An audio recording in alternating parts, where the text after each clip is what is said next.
What is going on? I mean, I'm laying there, just feeling. Do you know what? I'm going to just chill out. I ain't going to do much tonight. It's been a bit of a rough couple of nights tonight. I thought, do you know what? I'm just going to chill out. I'm going to do sweet FA. Looks like sport. Sweet FA, do nothing, and then I get a message, Levy's gone. That's all I got. I'm just like, fuck off. You know, like, and then I get about 20 to 30 other messages come in. Levy's gone. Levy's out. I'm like, of all the times he could still, why couldn't he do this yesterday, like tomorrow or something? What the fuck is going on? Detrex. Well, good evening for you guys. How's everyone doing? I'll say one thing, because when I saw it, it was a message. Yeah, and usually, you know those like messages on Twitter, like I'm not going to believe them. But then when I refreshed and I saw the official club statement, I was like, there's I've got them flying in at the moment. And I'll say this right now. This is arguably one of the best news. This is even better than winning the Europa League. I'm not even joking. Like, this is the best thing that can happen to this club is this.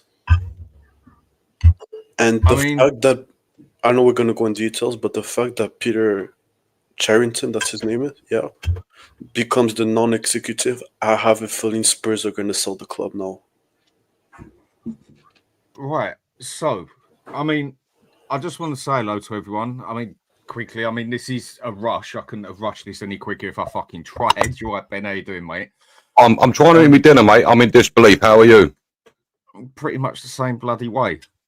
And, yeah, and now ENIC is next on the chopping board, quite possibly. I can believe it looks like they might go and be selling up the club and saying maybe Levy's goal all along was just to give the club the floor to become great. At the end of the day, I don't really care now. It's done and it's done. I think we go into that one. I think a lot of people are just in like, what the fuck is actually going on here? And FC, big up Dan, pinch me because I believe it's a dream. I'm sort of the same. I'm just laying there chilling out. And next thing I know, I'm getting message after message after message after message. Yeah, Matty K, how we doing, fella?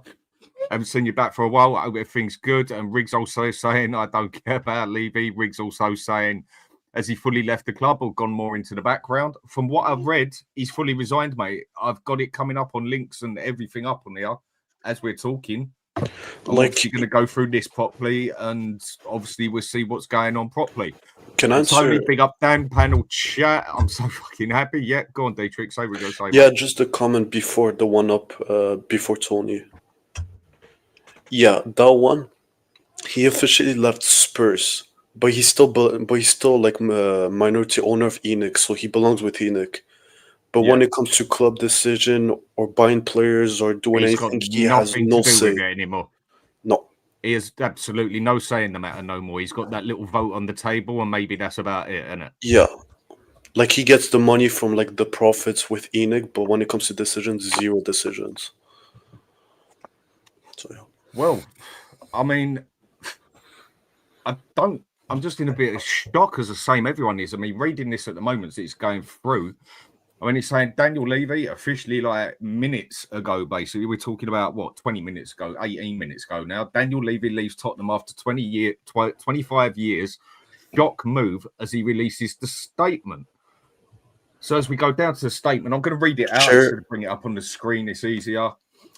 The bombshell announcement on a Thursday evening brings to an end a quarter of a century of his leadership at the club. Levy oversaw regular European qualifications, trophies. Yeah, we know that bullshit. He also played a key role in Tottenham's moves to their new training ground, facilities, stadium, everything. Come on, get to the point. Levy has said, I'm incredibly proud of the work I've done that I've done together with the executive team and all our employees. We have built the club to the global heavyweight, competing in the highest level. More than that, we have built a community. Yeah. I was lucky enough to work with some of the greatest people. I wish to thank everyone who's supported us over the years. And it's basically from there a developing story as we speak, where obviously the longer we sit on here, the more it's going to come through. It hasn't always been an easy journey, but significant progress has been made. I will continue to support the club passionately, he says. And then when I look on TNT Sports, it's basically saying the same thing. Where it's such fresh news at the moment, I don't think anyone actually knows what has actually happened properly yet, except Levy has resigned. I mean, people have been saying for a little while now that this could be coming, it could be this, it could be that. But I think it's one of those things, you've heard it so many times before, whatever, like, will it ever actually happen? Which I think everyone knew sooner or later it would. But where has that just come from out of nowhere? I mean, if he was going to do that, wouldn't you thought he'd do that at the start of the transfer window? It's a strange time to be sure. Me personally, I just have my words. I'm going to keep doing that for the next half hour of the show. It feels a little bit. It feels. I don't know. I don't have words, boys. I don't have words. Honestly, I'll just help Benji because I know Benji's like flabbergasted. Cheers, mate. Yeah, yeah. I don't blame you, but I have a feeling that Charrington, if I'm not mistaken, he joined like April, May, beginning May. And when he fired Dana Cullen, the other two, I believe he started like, do you know, like some of them when you put a new board member, he needs to do like his reading with the other lawyers and see like what's going and what's not working. And maybe after looking at like deeper into the club, he sees that like some stuff did not work out and like he just reports it back to Joe Lewis. And most likely, like at the end of the season, they like probably during the summer they made an agreement that he has to step down after the transfer window.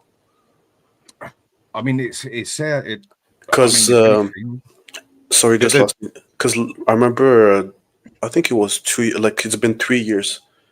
Every time we get like breaking news, Spurs are about to be like they're like a new group wants to buy Spurs. And you can tell that every time Levy just made it harder and harder. And I believe, honestly, that Charrington being there is the way forward for us to getting sold. And they believe that Daniel Levy is like a major obstacle. So am I right in thinking that Carrington is nothing more than a stand-in, yeah? He's more there for like... sales purposes? Just like because he has what's it called? He has majors in banking and he works in like 25 other places in like the higher roles. And I believe he's just there to make sure that everything goes smoothly for selling the club. Because if you're a non-executive, that way, innit? If he's a non-executive, then clearly the DOF, either Lange or Fabio Paratici, are going to be the ones making the footballing decisions. Charrington is just there for the money. I mean, yeah, I must admit, I'm a bit shocked and I don't know where to go from here. So I'm just in the middle of sending out a couple of links to people that are asking for them and that. I mean, so where does this go from here? I mean, for me, I think it surely shows the club is up for sale now, and there's got to have been a deal that's been sitting there for a little while that's been going on in the background, like quite a few have suggested could be, might be, this and that, whatever. I mean, obviously nobody knows, but with Levy stepping down, for me, surely that is saying the club is on its way. Yeah, there's already something that's been going on for a significant amount of time, and somebody is now ready. They're getting ready to sell up, basically, at least, didn't they? And I think us being in Champions League is going to make it's going to be easier for like finding a buyer, because now we're like, yeah, right. Hang on there a second, yeah, exactly there with what you just said. Now, if I go back to something that I said a little while back, that I honestly believe, I mean, again, it's each to their own, yeah? But I honestly believe that Levy sat there and had to make a decision with Ange. what do I do? Didn't expect the season to quite go like that, but I need this Champions League more than I've ever needed the Champions League, basically, because of we weren't getting anything anyway, but he needed it to get somewhere. And I did say quite a few times, it also puts the price of the club up, or the value of the club, whatever way you want me to put it, as that, or someone wanting to have it or whatever. And he was willing to keep Ange to 100% focus on that Europa because it was our only chance of Champions League. Yeah. Now some of that seems to make a little bit of sense, possibly, or am I clutching at straws here? Because, like, we all know, like, it's just based on, like, factual evidence. One, what's his name, Mourinho. He was in a cup final. Usually you would give him a chance to play that game because, like, out of anyone, you would trust Mourinho to win us the trophy. But he sacked him 6 days before cup final. Because, like, we had a bad run in the league, which was true. We were, like, I think 7th or 6th. But this time under Ange, he made the decision not to sack him, even though we lost, like, 5 games in a row. And we were 17th, like, conceding goals left, right, and center. And I believe he put the pressure on Ange to just focus on the Europa and qualifying to the Champions League via that tournament. And I honestly believe Daniel Levy is the reason why we won the cup. Because he needed that Champions League big time. Yeah, he needed that Champions League. And now when Charrington just joined, now Daniel Levy, maybe he got a bonus for saying, like, you qualified to the Champions League, now you've done your role. It's been 25 years. Get out. Yeah. I mean, some of it does actually make a bit of sense now, doesn't it? Yeah, but the issue, it's all speculation because we don't know exactly, because they didn't even mention, like, what's the reason. Like, sometimes people might say, like, they're tired. I think they want to try a new chapter. We don't know anything. Yeah. I mean, like I said, it's just clutching at straws. It's all ifs, buts, maybes, could be. But to me, some of that actually makes a bit of sense on maybe why he was so heavy on maybe just focusing on that Champions League. Come love nor money, basically. So now Ian doesn't have any excuses now. Well, I'm sure we'll find out soon because I've already had a message off Ian. He's probably just doing his own little thing. I mean, that's if he can even stand up straight at the moment. I'm surprised he's not getting unconscious on the floor. Do you know what's funny? He's a minority owner at Spurs, like really, really minority. I bet you 100 pounds he didn't even get the message that Daniel Levy stepping down. You know, just to rub it in a bit more, innit, basically.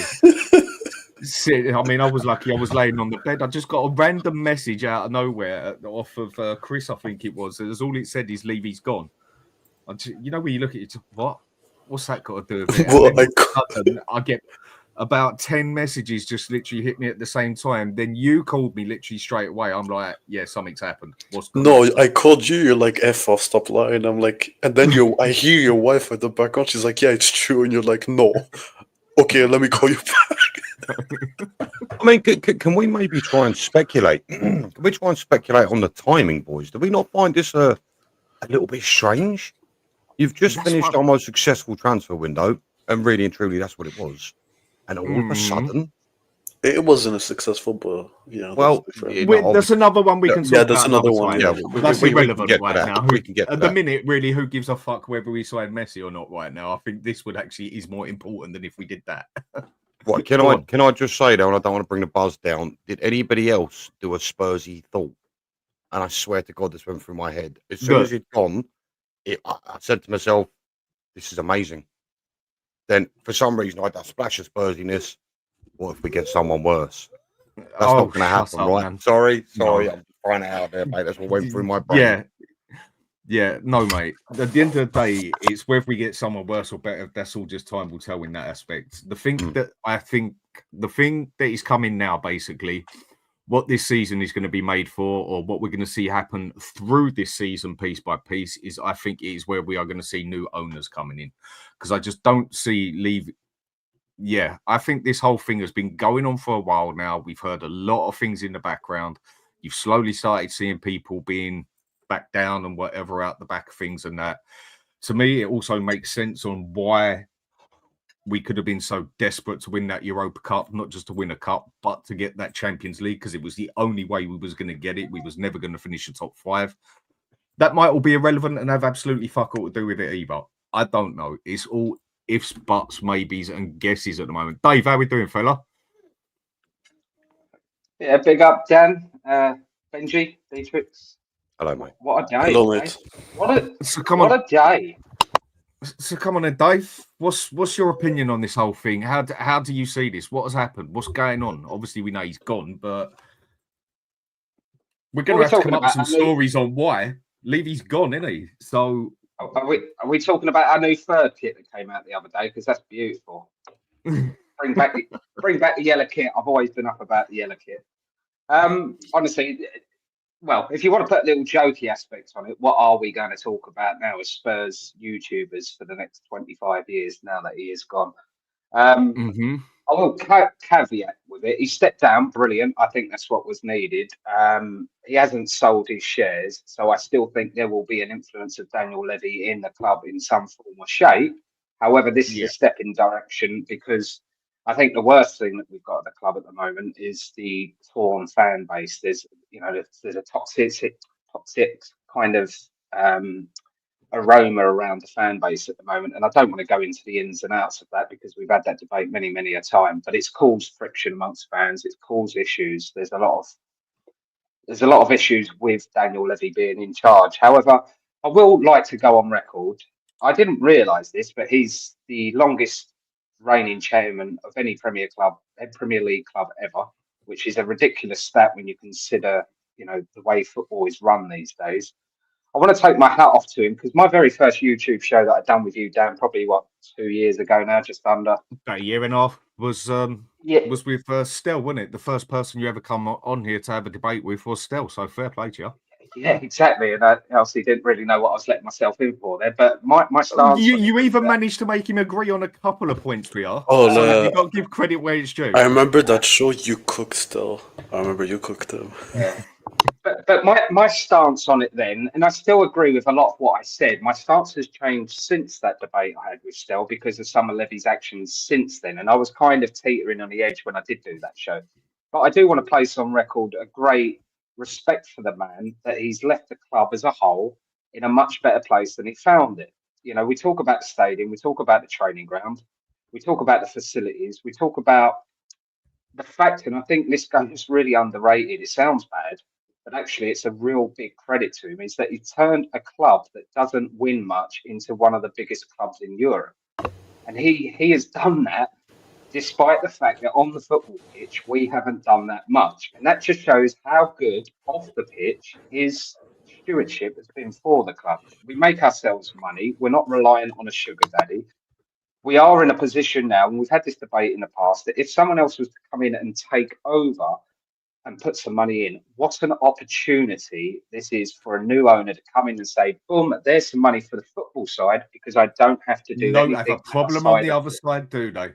Dave, I've said this for ages, yeah? The foundation. I mean, when it comes down to the crunch, I wanted Levy out. I've wanted him out for a while now for the football side of things. But another side, I've always stuck up for the fella, because I'll give credit where it's due. When it comes to the other side, the business side, I don't think you'll be able to see a better chairman than that when it comes to what he has actually managed to do with a club through winning nothing, basically. And I've said for a long time, and I think a lot has agreed, the foundation that is there now, obviously this ain't going to happen in 5 minutes, but I think it is the show now there is going to be new owners coming in within the next 12 months, I'd say, yeah? Yeah, definitely. And the new owners that come in now, they haven't got to worry about anything about a stadium. They haven't got to worry about any facilities, anything like that. They haven't got to worry about any income for this club, because it is all over on that side, and just it's there. As all we need is owners who are willing to come in and just want to focus on football. The foundation is there, and I've said it for a long time. And whether you like Levy, whether you despise him, whether you don't, you can't take away the credit where it's due in that aspect. And that is one thing I've always defended him on. He has managed to make us the 8th biggest club in the world with 2 trophies, basically. And that does take some doing. But on the football side, I think most of us will agree he has failed quite a few times. And then sometimes I've said it's not all his fault, but yeah, it's a backhanded compliment, isn't it? It's like, well done for getting the club in such a great position, despite not winning much. And that's the issue that I think most fans have with him. He hasn't got us winning enough where we should be for a club of our size. But on the same token, he's also made the club. And when I say the club, I don't mean the football club on its own. I mean the whole business structure around it. Because Tottenham Hotspur, one of the biggest clubs in world football. We've won multiple trophies through the history of football. You know, we're the first club to win the league double. We're the first amateur club to win the FA Cup. We're the first English team to win a European trophy.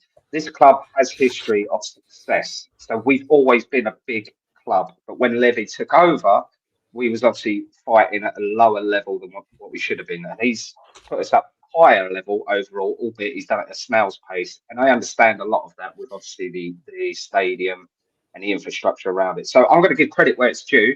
I don't really want to go in the downside of that. I'm sure we could have many streams coming up in the coming days about the downside. But I just want to place on record, congratulations for all the good stuff that you've done. Thank you for that. But it's time to go, and I'm glad you've gone. Can I add something quickly? Do you know, you said like he left us in a good place. I believe he didn't leave us in a good place at Spurs, because now you look at the competition. Look at the likes of Chelsea, yes, Arsenal, Liverpool. Their squad is like 100 times better than us, and now they're like probably like what 3 years in advance in their process compared to us. So now we have a lot of catching up to do, and it might take years and investment and good scouts, because every year he fired the DOF, changed the scouts, changed the manager. I think we're like in the worst place possible. That's just my opinion. I don't necessarily disagree with that view, Detrex, and I never actually got on to do a show after our transfer window, and everyone else is bigging it up massively. I personally thought we was in a crap position at the end of it because of our squad is in a crap position at the end of it. So I agree with those sentiments, Detrex, 100%. I agree with that. Our squad isn't in a great position. No. It's not. I mean, the transfer, we can talk all about that another time. Yes, there was good transfers in it, but yes, we definitely need more depth to it, without a doubt. Nothing to it. But at the end of the day, we are still now in a good position where whoever takes over us, as long as they are purely interested in the football. And if anyone is coming to someone taking us over, I think we're maybe a step too far looking at that. But I just can't see Levy leaving without biting my tongue off, without there being a long run of Enix selling up, basically. And as long as we get owners in who want to win things at football, and whoever would take over at Spurs, buy Spurs, is going to have a lot of money in their back pocket, to say the least anyway, because we are not going to be a cheap club to buy, then it's basically there for the making if we get new owners who now want to spend the money. Or is this now just Daniel Levy leaving because it's 25 years done and we're just getting a new chairman in? I don't know. Alex, how you doing? Well, I thought this was like transfer window done, boring 2 weeks. Well, not boring 2 weeks, relaxing 2 weeks of international week. You know what I mean? Yeah, just me going out and just not talking about Tottenham. Because, like, I'll be honest with you, I was going to take a break from it a little bit, you know what I mean? And then this news pops up, bloody hell, just pops up at like my phone saying Daniel Levy's lost and left, stepped down. I was like, I had to look at my phone twice or 3 times. I'm like, oh my gosh, this is going to go crazy. This is going to go absolutely crazy. I can't believe it. I cannot believe it. Well, to be honest, I can believe it because Tottenham Hotspur are not news at the moment, so they needed something to be news. So I thought, let's just put a rating on this one, isn't it? You know what I mean? You know. So like, I'm a bit shocked, to be honest with you. I know people are going to put the dots together and say, or you can see it. Maybe he was coming. Maybe in hindsight, maybe. But I don't think anybody would have thought he would have stepped down right now. Don't you think? I don't think anybody would have thought he stepped down. You know what I mean? No, if anything, you would have thought, you would have thought okay, people were suggesting that maybe the time is coming and everything else. But then with transfer windows and this and that and everything, you'd thought, okay, if it's going to happen, maybe it's the end of next season as such. I mean, I don't think anyone could have predicted this to happen here and now, is it? Because I remember people did say they think Levy might be on his way or he might be stepping down soon. And then obviously it comes to the start of the season and we was having the transfers, nothing's gone anywhere, whatever. It seemed to die down, the idea and that. And then this just literally drops out of nowhere. Just literally out of nowhere.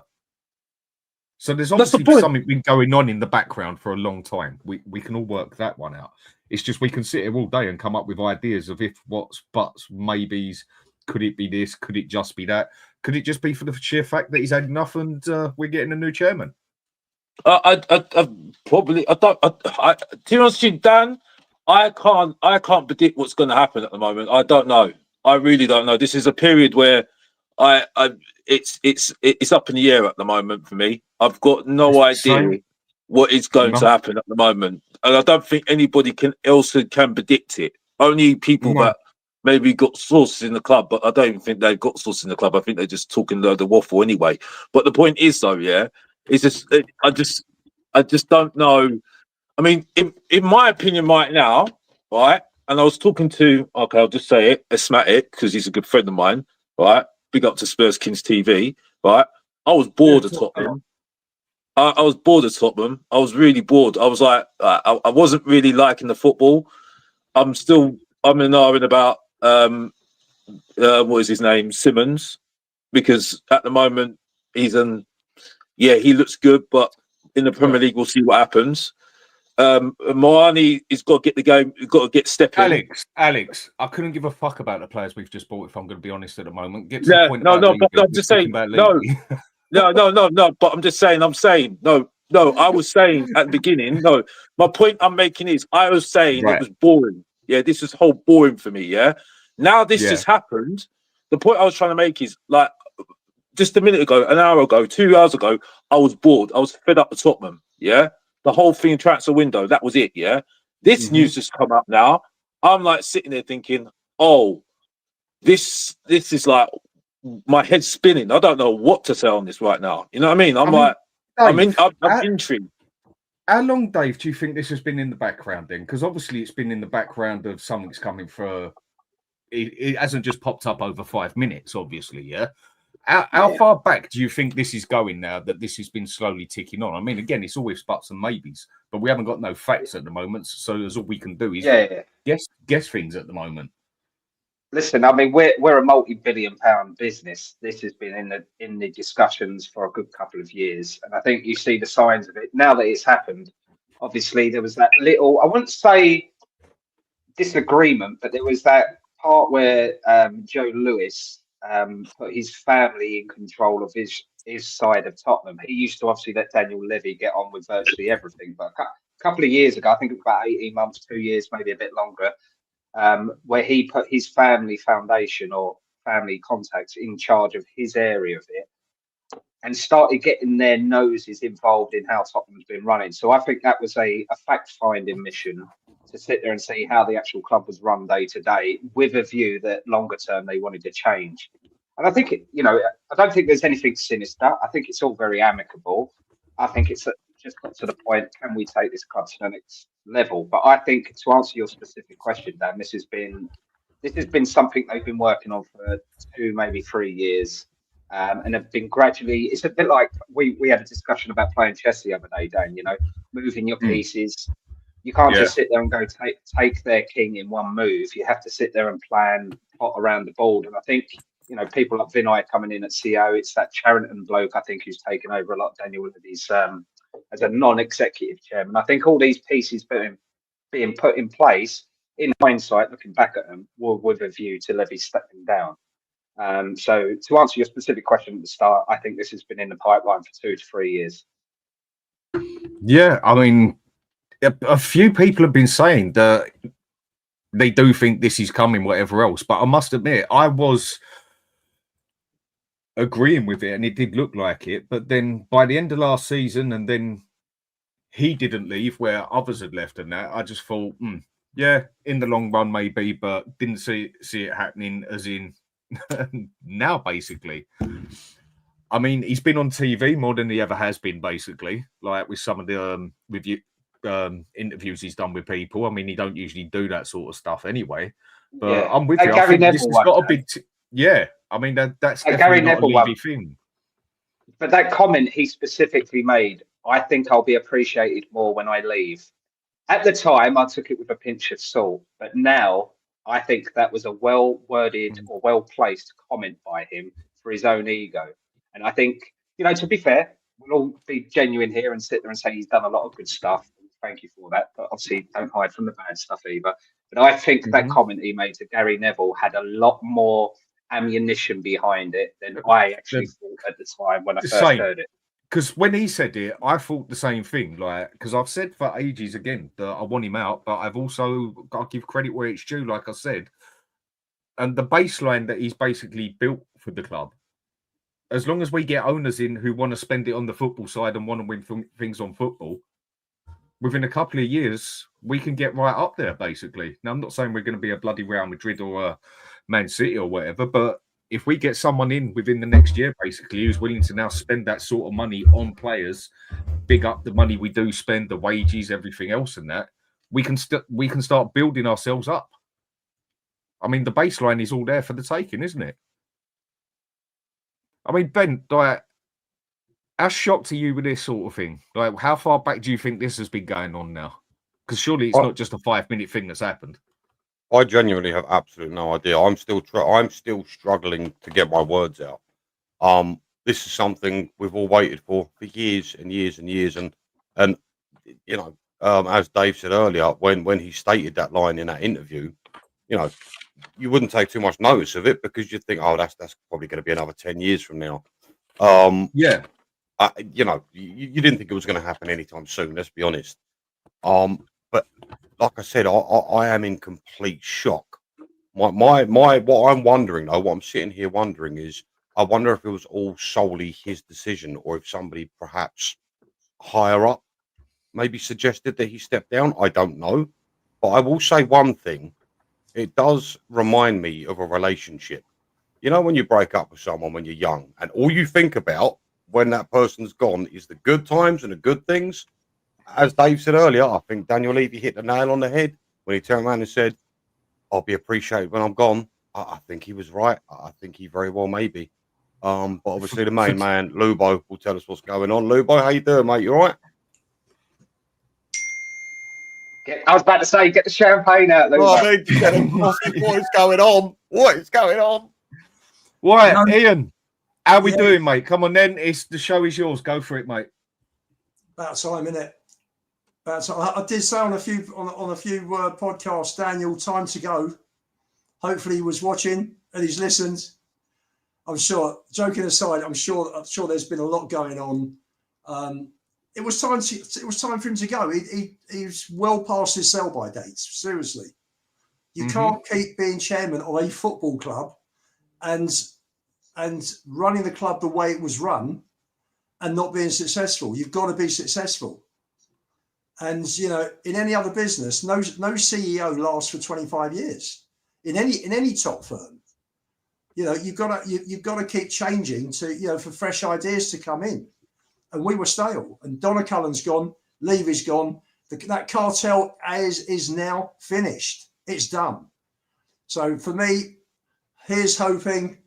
I've got to make dinner for the family now, but I just want to pop on for 2 minutes, Dan, and just say, with a bit of luck, we got our Tottenham back. Fingers crossed. We need to get rid of it. It's the start at the end of the day. We need to get rid of all of Enoch before we can start doing that sort of stuff. Yeah.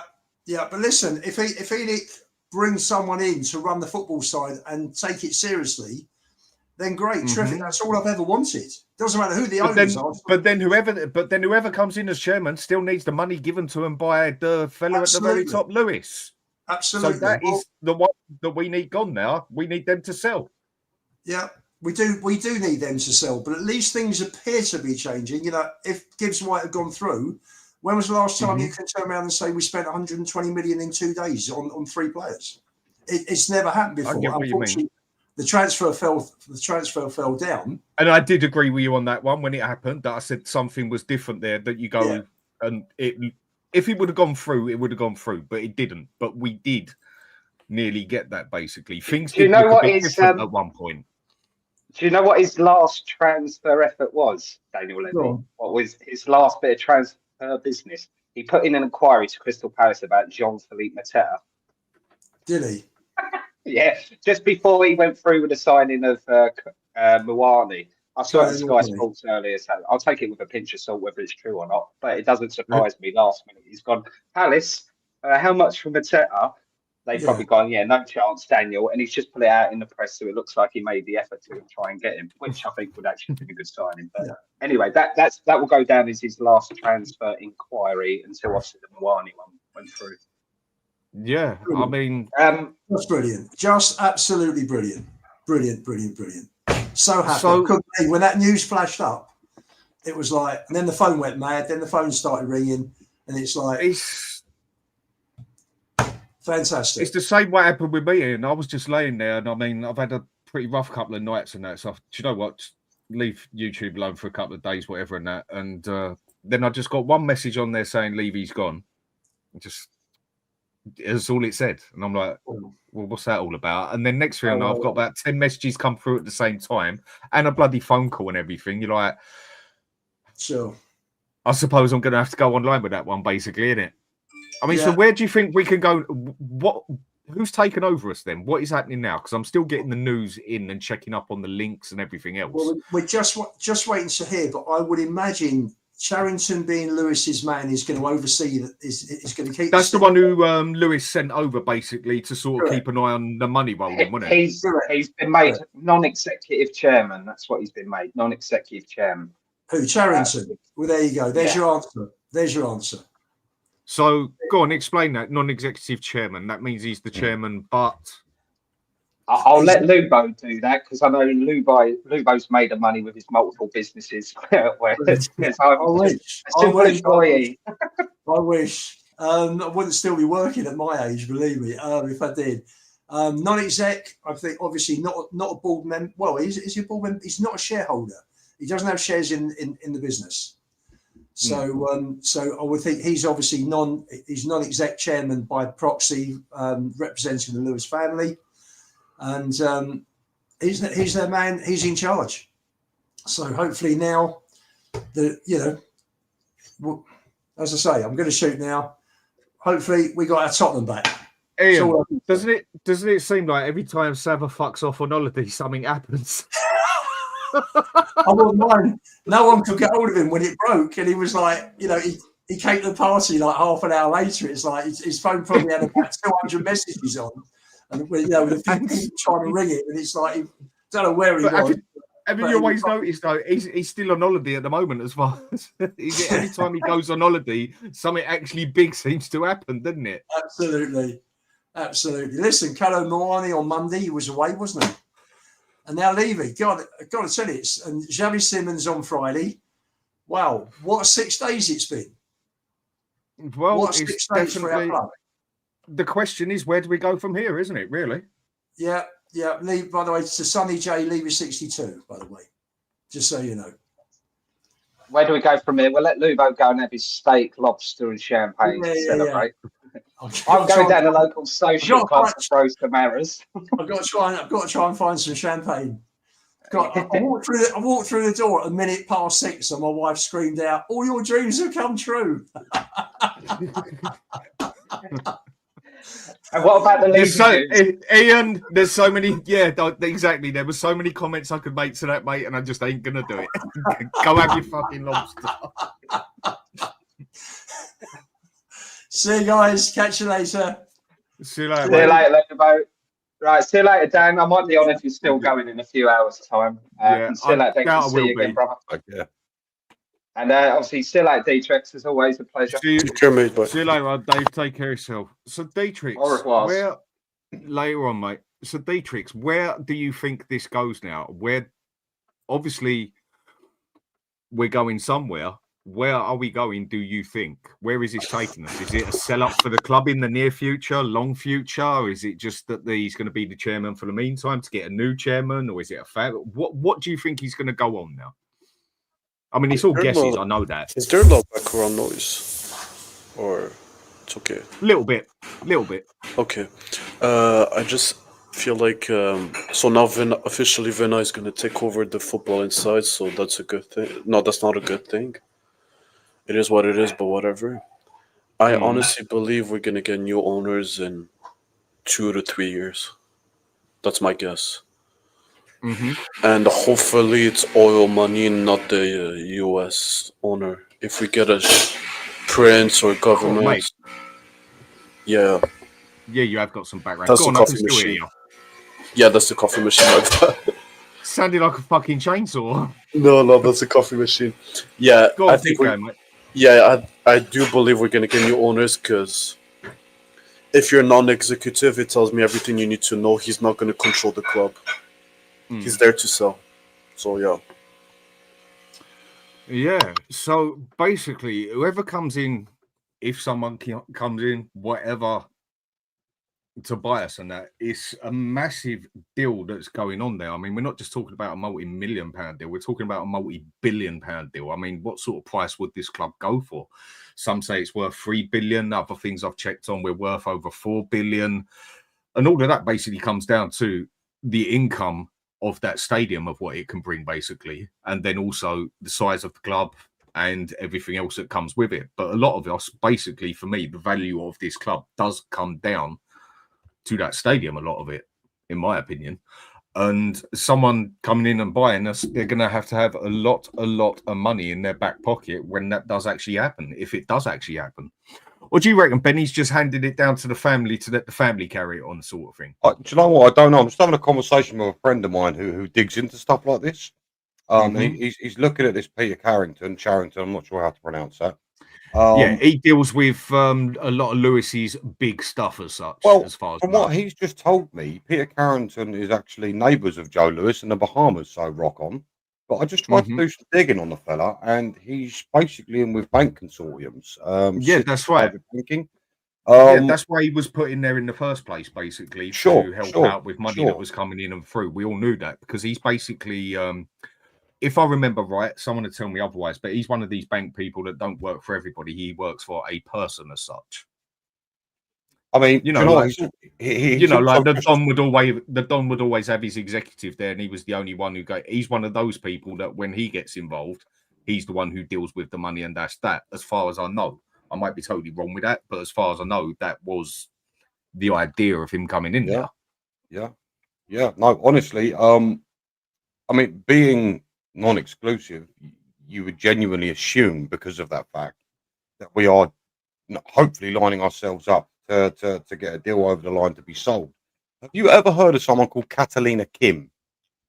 Now, this is someone that we've been linked with in the past.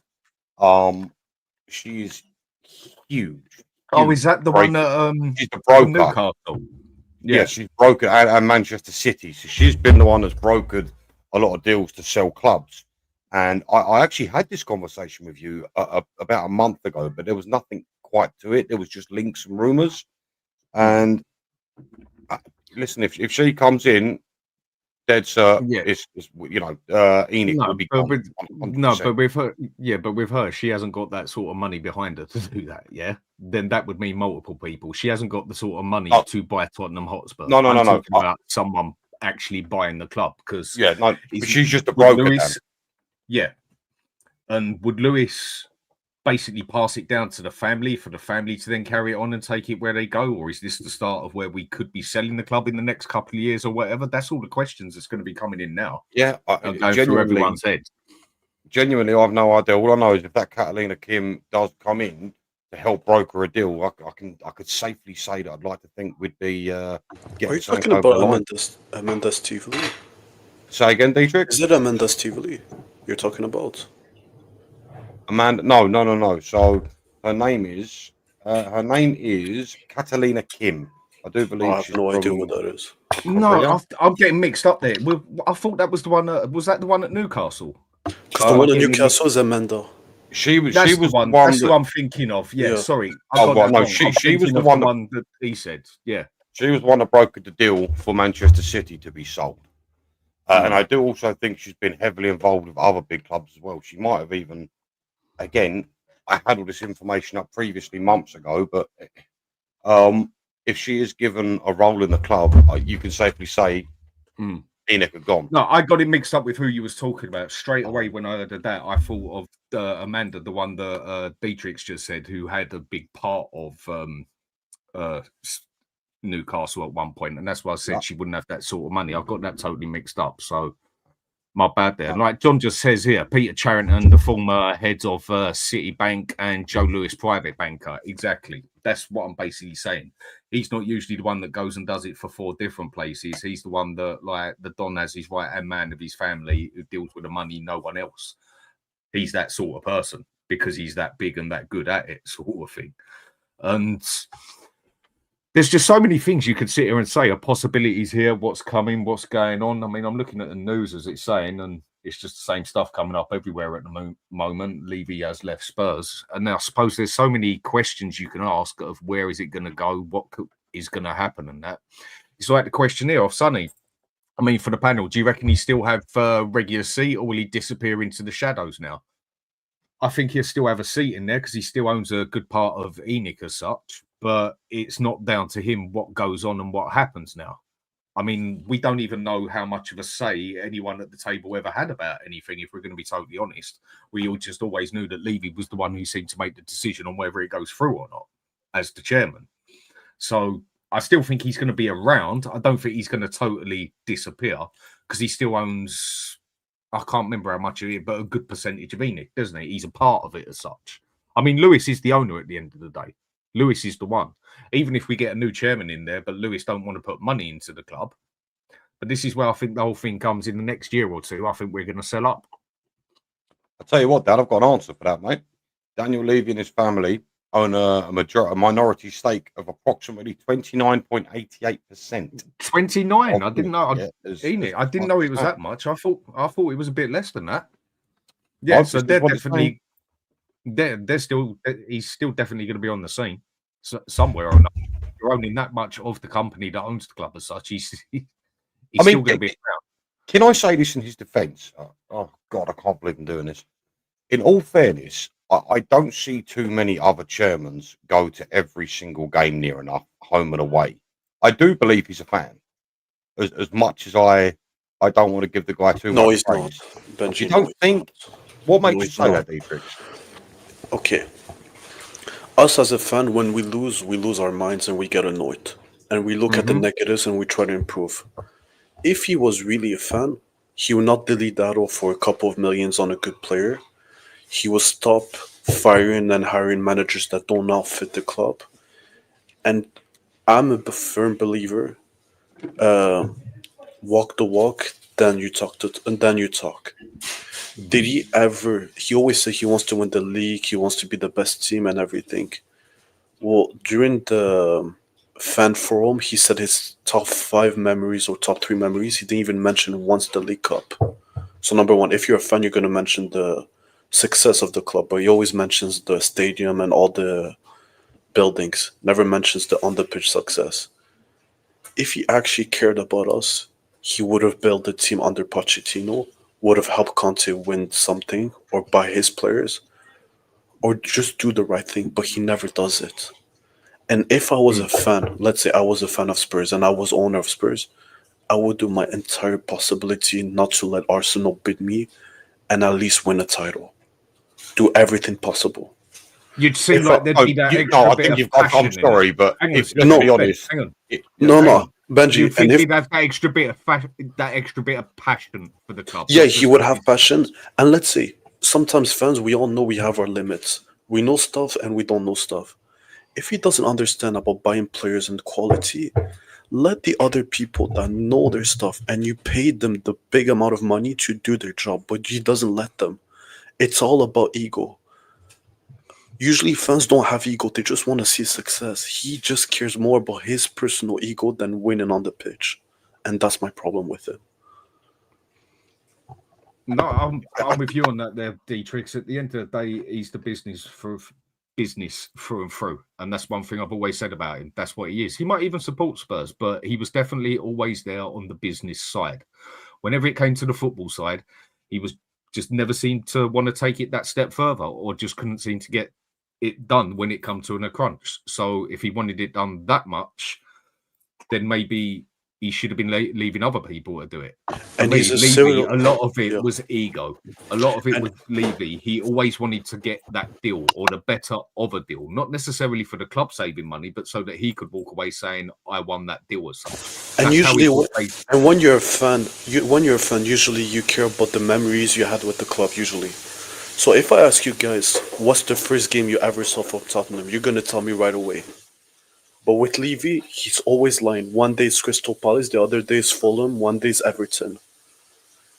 He's not a fan. He only cares about winning money. And he even said when he bought the club, we saw football as an entity going forward on making money. That's his first statement. I hear you. So that's not a Detrex, fan. You can't run a club like a fan because we'd be broke in 20 minutes. I mean, no, you don't have to run it as a fan, but you can run it in a way. Instead of spending on Solanke 60 million and 60 million Richarlison, you buy one quality player at 80 million. So now you're saving 40 million pounds. That's what a fan should do. Buy the right players so you don't have to do it every single time. For sure, but And that's the just amount of poor money decision making. and the amount of money he paid to managers for sacking, that's unacceptable. He's not a fan. Or he's just a total different type of fan. Whatever way you want to put it, the fella's gone now. And I'm still looking at stuff in there, half listening to the side as well, looking at everywhere. There's still no excess news on it, that except Charrington taking over from there, basically. And I think we're all going to be sitting there guessing for God knows how long now of what is actually going to happen. Because people have left messages on here, and it's also saying up on other things I'm checking up that there's no word of sale or anything like that at the moment, or any change in shares or anything like that sort of thing. So Levy's gone now, But it's and impossible we're going we to hear take it from anything. there.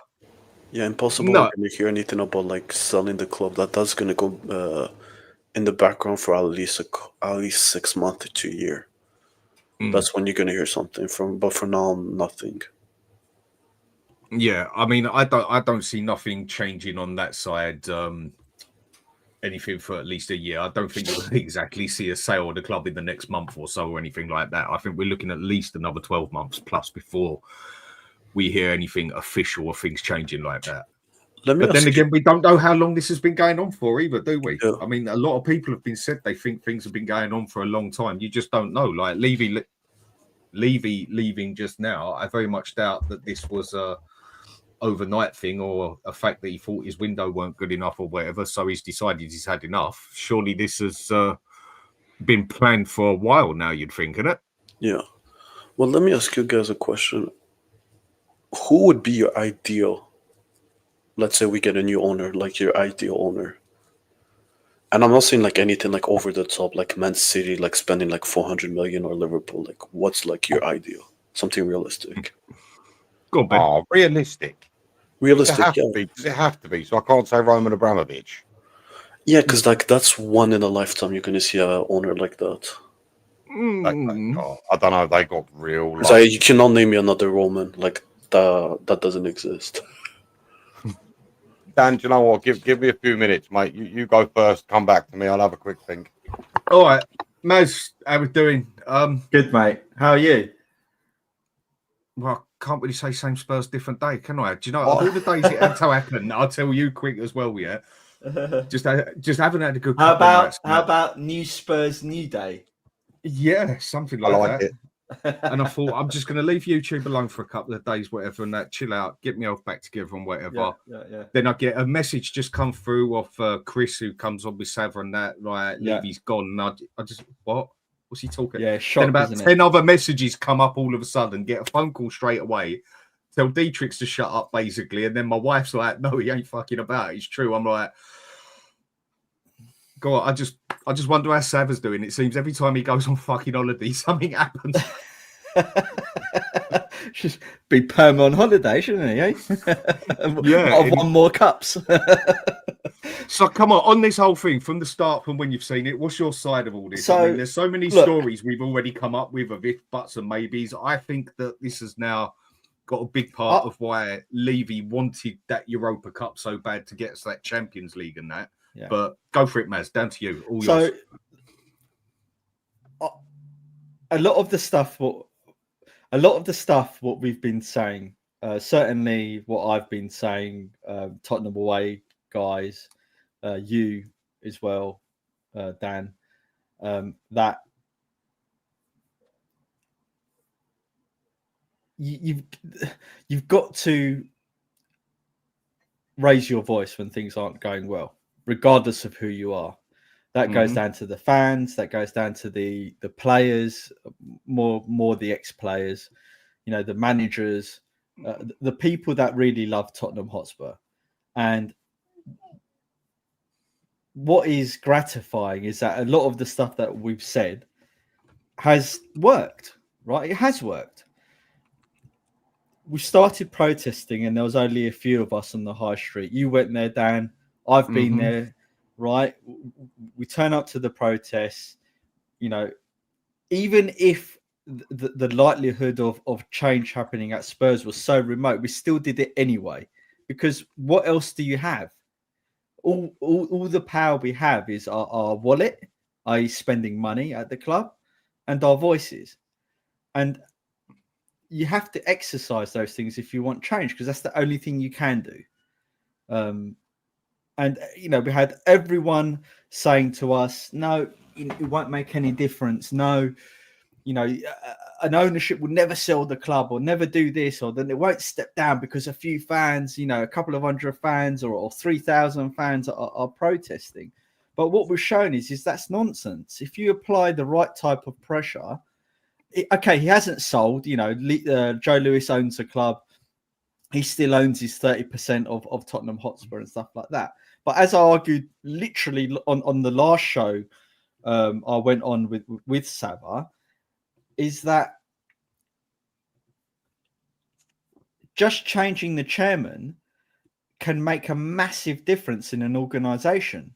And no two chairmen are the same. And I've said this many times, and I almost feel it's almost embarrassing to keep repeating it, but I've been privileged to work for some very large organizations in my life, right? And I've managed a lot of people, and I've managed P&Ls with lots of zeros on the end.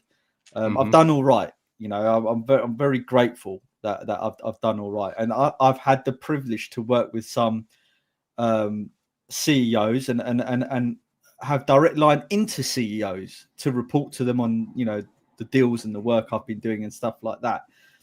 And every CEO that I've ever reported into or worked with or spoken to are different in lots of different organizations, not just the ones I've worked for, the ones that were my customers that I've liaised with, really big companies, global companies. They're all different. And when people say to me, oh, just changing the CEO doesn't make any difference, it's nonsense, because I've seen it with my own eyes. I've seen it, not just within the organizations I worked with, but the organizations I've worked for as well, i.e. my customers. And I've always held the thought that if there was a change at the top, that something new could happen. Now, it won't mean all of a sudden Tottenham Hotspur is going to get transformed into this behemoth winning club where, we're winning trophies every season, and all of a sudden we're going to spend, £1 billion and rebuild the squad, and we're going to, win the Champions League or whatever. I don't think that will necessarily happen, but at least we've got something new happening. At least we're going to have slightly different behaviours. At least we might not repeat some of the same mistakes. And Stell, who went on Tottenham TV, he said a very good point. At least we can now just point at the manager. If the club back him, which they have done, they've brought in 4 quality players, which we haven't done at Spurs for a very, very long time, right? We still obviously needed more, but getting 4 good players is a great start. then at least we can just say, okay, so it's the manager's quality over quantity, basically, for a Yeah. change, isn't it? The manager's got to perform now. We don't have to now point at Daniel Levy. We can say, come on, Frank, you've been backed, pull your finger out. And when was the last time we've managed to do that without looking above and saying, oh, if only they bought this player, if only they backed him, if only they did X, Y, and Z. So it's a great day, Dan. We don't know what the future holds. We could all have all the same problems and all of that sort of stuff. And ENIC still owns the club, and we still want ENIC to sell the club and move on. But it's a big start. It's a big start. It's huge. And just, Sean's not here to defend himself. So, and I would never go on personal attacks. But how wrong was Sean? How bloody wrong was he? Right? He said protesting will never work. It's bloody worked. He stepped down. And you can trace it back, right, to when the fans started singing for Levy out, right? And it was when Nuno got sacked and everyone just went up in arms because we saw one of our greatest managers, Pochettino, not be given time, right? We saw what's his name? Jose Mourinho come in, right, and get sacked before a final, right? So, and everyone was saying this is his last chance now. This is his last chance. Nuno gets sacked, and something broke in the fan base, or a little splinter happened in the fan base where people were like, no, we've had enough. Levy out. And that started very small, because, we Tottenham away, Tottenham on tour, and a few other channels, right, were the only ones talking about Levy out, but predominantly it was Tottenham away and Tottenham on tour. What about me? You forgot me? And of course you, Eugene, as well, right? Big up, guys. And Yeah, man. From us constantly talk about it, fast forward 3 years later, everyone's talking about it. Now, I'm not saying we were the reason. That's not what I'm saying. All I'm saying is sometimes all it takes is a little spark of something, and it builds and builds and builds. And Dan, this. We've had this discussion a billion times. We probably have it every single time that we go on stream, right? Social media is a big thing. Oh, social media And- is more powerful than people realize Right, when it and- comes to a lot of things. By all of us talking about it, by the evidence that was happening before our eyes, ratifying what we were saying over the years, we haven't been proven wrong on anything. Right? And it's reached ahead. And I think what made his position untenable is not what I would say I think it was when those 3,000 fans turned up outside the stadium. That was when the boardroom panicked, right? Because when you've got such a large portion of your customer base turning up outside the stadium, shouting, "Get the hell out of our club," they knew then this is not going to stop unless we make changes. That was when it became really real. It's right? like, sorry, go on, Mass. Finish what you're saying. And I'll just finish on that. And for That's me, fine. and for me, that was, from a boardroom level, from an executive level, from my experience of certain things in the past on how these layers of management and leadership groups think, I know for a fact that were the types of conversations they would be having. And I'll tell you another reason why he would have been under massive pressure, because when you look at Spurs' performance as a top tier club, yes, our revenues have grown. Yes, we've gone up the Forbes rich list and all of that sort of stuff, or whatever, the Deloitte, the money league thing. Yes, that's all increased. Yes, that all looks good, but we weren't turning over profit. And by Levy getting in the cheap option, Ange, gambling like he did with Ange, us finishing 17th did so much damage to the club, right? From a money perspective, from a revenue perspective, all sorts of things, right? That I think, the leadership group, ENIC, whoever, the executives, Joe Lewis and Carrington and all that probably said, no, this can't continue. Tottenham Hotspur cannot be run this way if that can happen to us. And there you go. He's been, he's been forced to big up. He's been forced to. I think he's been forced to step down. He doesn't strike me as a leader that thought, yeah, I've won something now. My time is up. Because when you look at all the things that are happening in terms of the infrastructure projects that are ongoing, the Euros or the World Cup, whatever it is coming up, my brain's gone dead. Right? He's still got things that he needs to achieve in terms of return on investment, in terms of all the property and all of the stuff that Tavistock Group and ENIC and everything have invested. And it's probably why he's just stepped down, because Joe Lewis wants him to look after all of the other stuff that's probably happening in the background of all that stuff. But maybe Joe Lewis and his daughter, and his leadership group outside of Tottenham Hotspur had a look at what was happening at Spurs, and he's getting old as well. Let's not forget that he's not a young man. Joe Lewis, he's 88. Well, you wouldn't be surprised. You wouldn't be surprised if you had something on the news saying yesterday was his last day. For God's sake, exactly, right? And he's probably thinking, look, I'm going to pop my clogs at any moment from now until in the next few years. Who knows? Right? God forbid. I wouldn't wish it. No, I don't want to wish any. I want everyone to live. No, you didn't wish nothing. You just said it is what it is. You're 88 for fuck's sake. Yeah, it's a good life, right? 88 and a billionaire. Blimey. So, and he's probably thinking, right, my kids are going to take over this. Daniel can't stay there forever, right? We know that Joe Lewis's daughter isn't Daniel Levy's biggest fan anyway. Daniel Coy's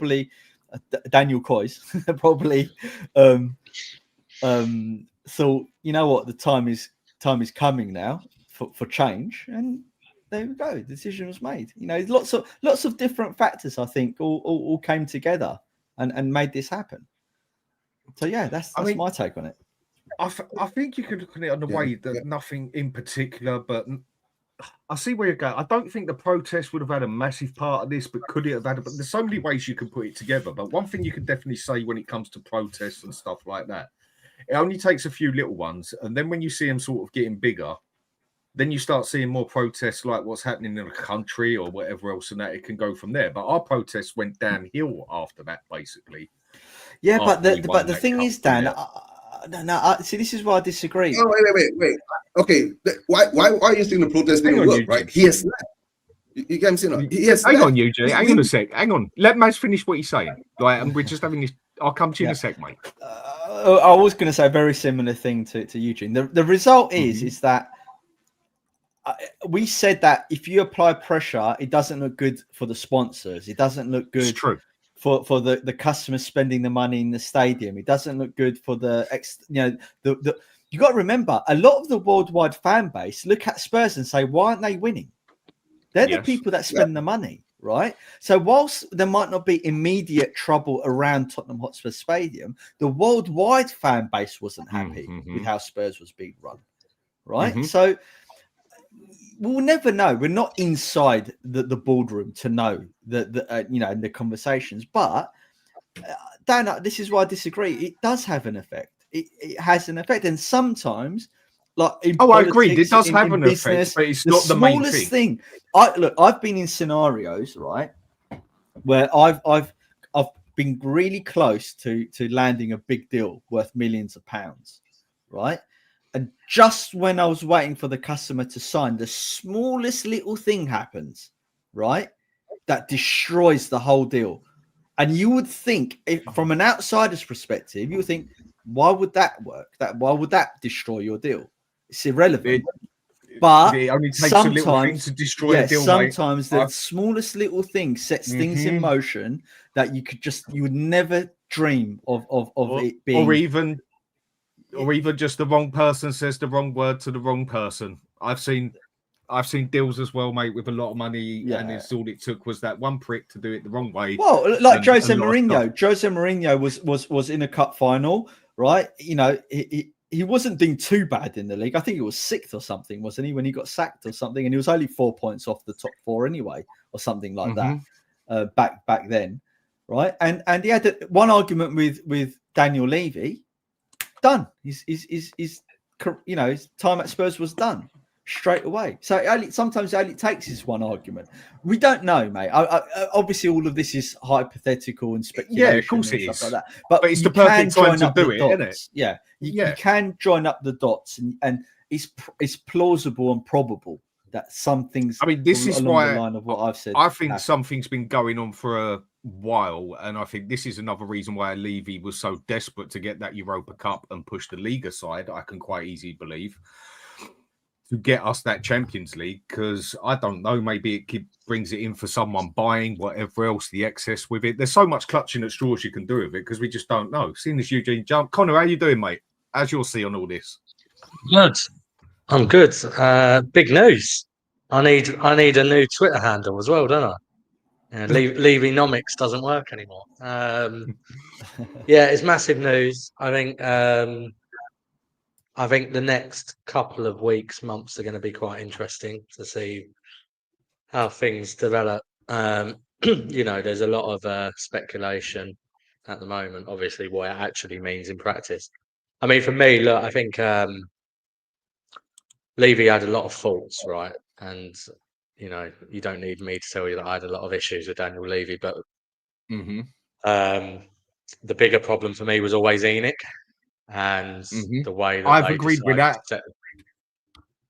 Yeah, and the parameters in which, you know, even Levy himself was forced to operate, right? Because Enoch are the ones that actually hold the cards, and Joe Lewis has been the one that holds the cards, and they're the ones that have made the decision to only invest £5 million a year for 24 years on average. You know, so and obviously Levy's intrinsically linked to all of that, but Enoch for me is the bigger issue.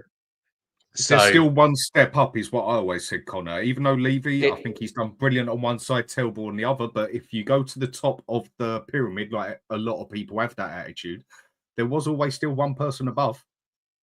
That's right. And I mean, I think you can read this two ways. I think it's either one, which is what I'm hopeful it ends up being, is this is the prequel to a full sale. Yes, that's what I want. You know, it's uncommon, I would say, for someone that was earning a £3 million salary and still continues to own 25% of the club to completely step away and not even be moved to, say, a non-executive role. So he's completely off the board now. So that's a bit odd, right? Because you'd think, what is he completely off of it now? Because he's got a big part of it. So I would have thought he'd still have a say, because he's like got still a such a big shareholder, part of it. He still owns 25% of the football club, because he owns 29% of Enoch, which own 86%. So you won't have through, he owns 25%. But he is not. He doesn't have a role on the board for Tottenham, which is odd. Right. You know, I thought he might move to when they hired Vinay. I thought he might move to be a non-executive chairman rather than an executive chairman. What that obviously Peter's they've just over as, which is what Charrington's now doing. But obviously they've taken him completely away from that. So that means he's walked away, unless he's involved with Tavistock in the background. But at least in terms of what we can see and what we've got sight of, he's walked away from £3 million salary, and obviously has walked away from being able to impact the operations of Tottenham. Connor, is it 6 million or 3 million? His salary is 3 million. There's been years he's got a £3 million bonus on top of that, which is where he's got 6. But his general salary is that's always the bonus, isn't it? Yeah, and he's only got that in 2 years, to be fair. So you shouldn't get it at all, to be fair. Yeah, there is that argument. But yeah, so that's number one. Or number two is, which I think Maz was alluding to as I joined, is that perhaps Joe Lewis's children, who are obviously the beneficiaries of the trust, perhaps they've got a bit fed up with him and moved him away from the operations. Obviously, they can't do anything about his shares, because if he decides not to sell, you know, they can't force him to sell his shareholding. But what they can do is talk about who is responsible for the football operation. So maybe they've moved him on. Yeah, Now, that's what I've I said. really before, wanted. Connor. Sorry, go on. Yeah. No, I interrupted you. Sorry. What I was just basically saying is that's what I've said. Even if someone comes in and buys them and he didn't want to sell, he can still get told to shut up and sit on the side because it's whoever owns most what says what goes on at the end of the day, isn't it? So sorry, keep on what you were saying. I was just agreeing with you. And but I think we're all hopeful it's the first one, right? Which is, because we've now got this platform whereby, if we were to get, because my worry is even if it's Joe Lewis's kids, are they really going to operate in a different way to the way that ENIC has operated? The thing is, Connor, 25 years. Yeah, the thing is, right, as I was saying earlier, I don't know if you caught off some of what I said, is I've been lucky enough to work in a lot of big companies and a lot of global companies and lots of different CEOs. And sometimes just having a different personality as the captain of the ship can make a monumental difference to how they operate and how they divvy up the budgets and stuff can be massively different too, because the way that they've become successful is different to the way that other CEOs have become successful, and they'll assess risk and see opportunity differently. And that's why just having that new set of eyes on things can make an enormous difference. Now, if we put 2 and 2 together a little bit, and you look at them bringing in someone like Xavi Simons and Mawani and Paulinho and stuff like that, it's very unlike Daniel Levy. It's not to say that Daniel Levy hasn't bought good players in the past, Berbatov being a good example of that. Modric, Bale was a bit of a fluke, but still worked out in the end. Ericsson and stuff like that. But it's characteristically unlike the way we've operated in the past. Like the 2 players back to back going for Kudas and then Morgan Gibbs White straight in a way. I know it didn't happen, but we would have precisely, and even Eze as well. And so I'm with you, Connor. I don't think you've said anything wrong, by the way. I'm completely with you on everything you said, 100%. I think we do have to be guarded, though. You're right. It's still owned by ENIC. It's still owned by the same people, but at least they've put new people in. And I'm hopeful, right? Like I said, they might see opportunity and risk completely differently. They're all individuals at the end of the day, right? And that could make all the difference to how Spurs are run. Or it could go the other way. It could be even worse. Who knows? But I'd rather take the risk than just prod along for the next 5-10 years 100%. Or whatever. I'm doing the same thing, hoping that we get a fluke cup along the way, can I say something now, right? Okay.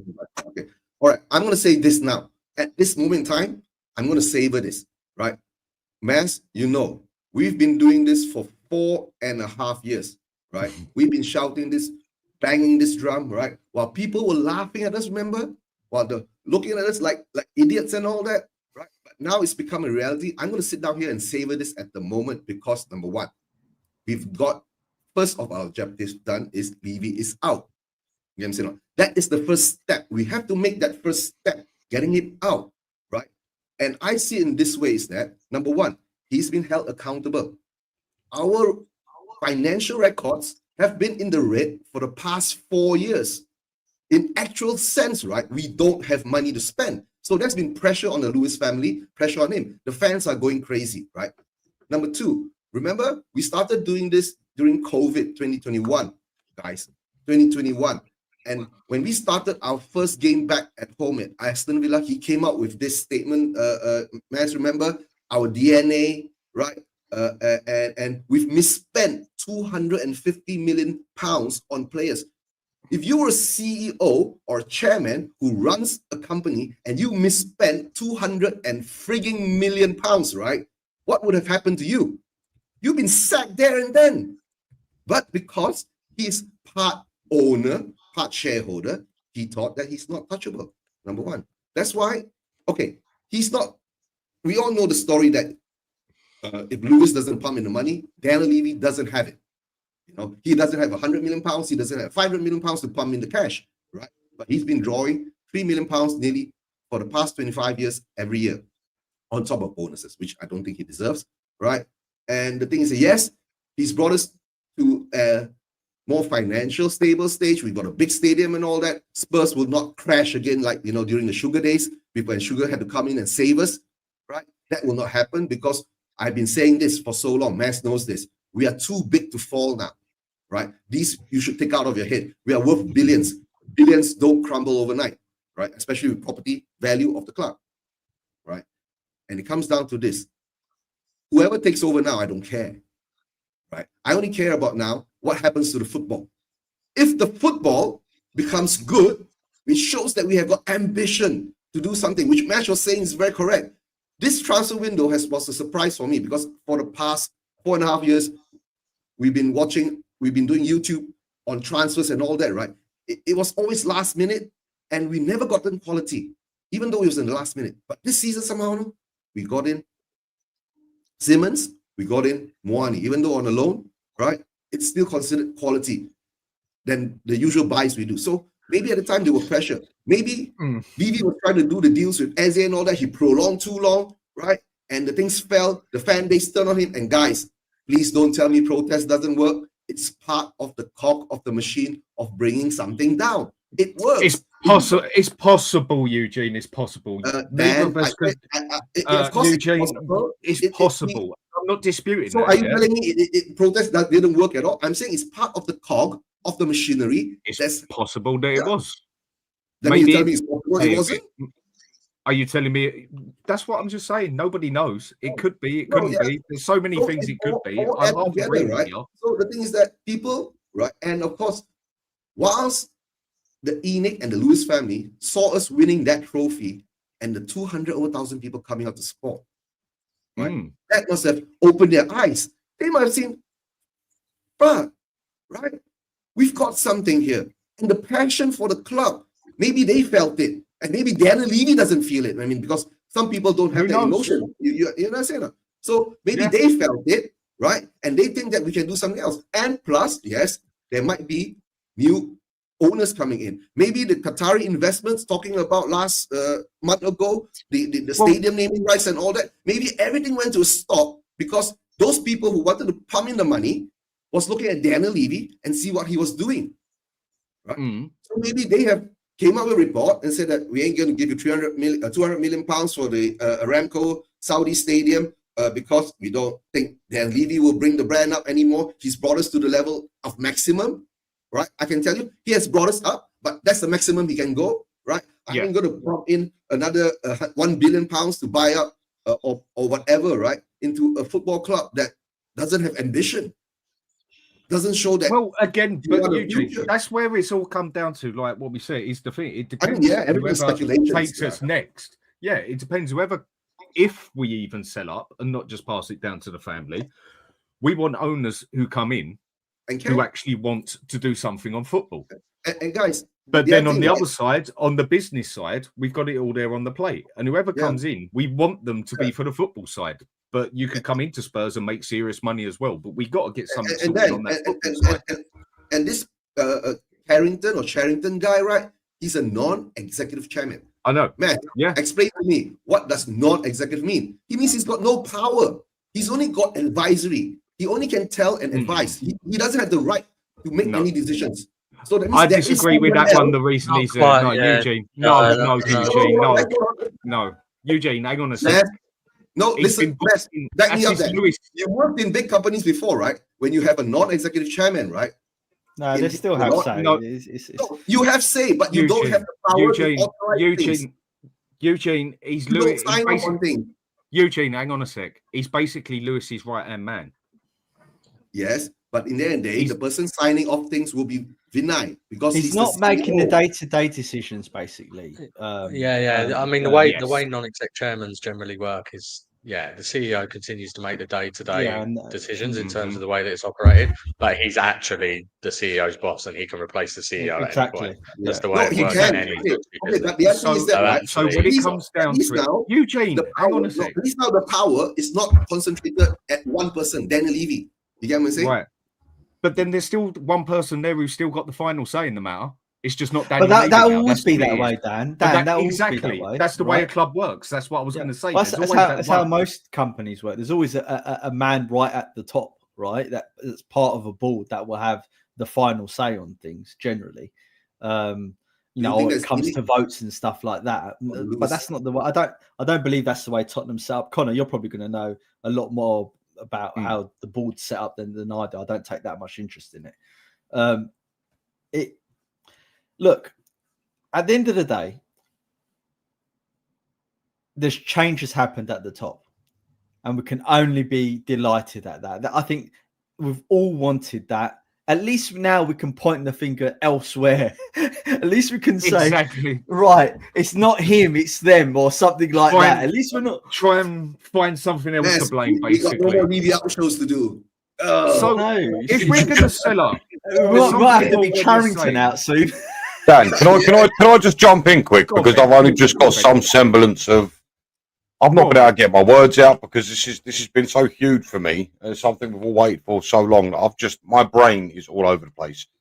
For me, Daniel Levy's position is the tip of the spear, and I truly believe with him gone now, you know, the club are going to maybe move in different directions because you're going to have different ideas and so on. There is one higher than him, Ben, and that is Lewis. Yeah, I understand that, of course, 100%. But for all intents and purposes, I'm not even sure if he gets involved in the club that much. I mean, I've never seen any evidence of it to suggest so. I know he owns it. I understand that much, but the way he's involved is if he was to say sit there and go, there's 300 million to spend, he can do that. Yeah, of course, exactly. When he does his investments, absolutely. But as far as I'm concerned, Daniel Levy was the head of the snake, and that has been removed now. And I feel like that is going to be a catalyst for change. That's what I'm hoping for. The only thing I want to disagree with, and this is sort of aimed at Maz, is I think it's a bit of a far cry to suggest that the small protests we've done have had anything to do with him leaving. I think I don't disagree with Maz very often. It's part of it. I think what he's saying is, if I get this right, Maz, is it's part of it. I mean, if you just look at anything the way the world works as such, a little debate here, a little debate there, and then it starts getting bigger, and then a protest here gets bigger, and then a protest there gets bigger, and then all of a sudden it gets there. It can have a roll-on effect as such. There's no fire without smoke, basically. Well, look. Yeah. Look, I don't. I'm not gonna bring politics into this, but I'm not gonna discuss whether I'm left, right. I know where you're gonna go. Just look at what's happened with the Epping protests, right?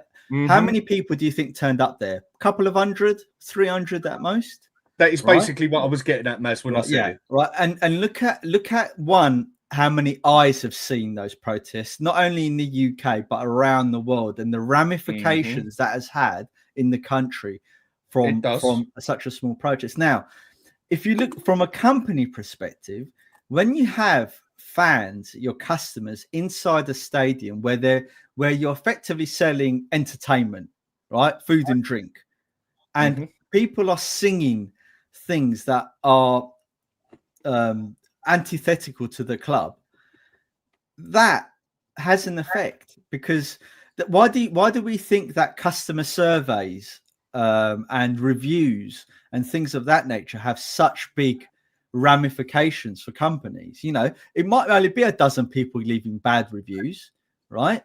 But those bad reviews can have a knock-on effect of people's buying, you know, decision-making process. It always has a dominoes effect as such. It can have effects. Tenfold. So look, I'm not going to say here, I'm not going to do like a change. Well, a change for Tottenham and say, oh yeah, we were the reason why Donna Cullen left, right? That's not what I'm saying, right? No, but it's got part of it, basically. Right? It's got but part all I'm of saying it, is that to Nick, what Eugene was saying, we protest is a small cog in a domino effect of things that happened that led us to this point.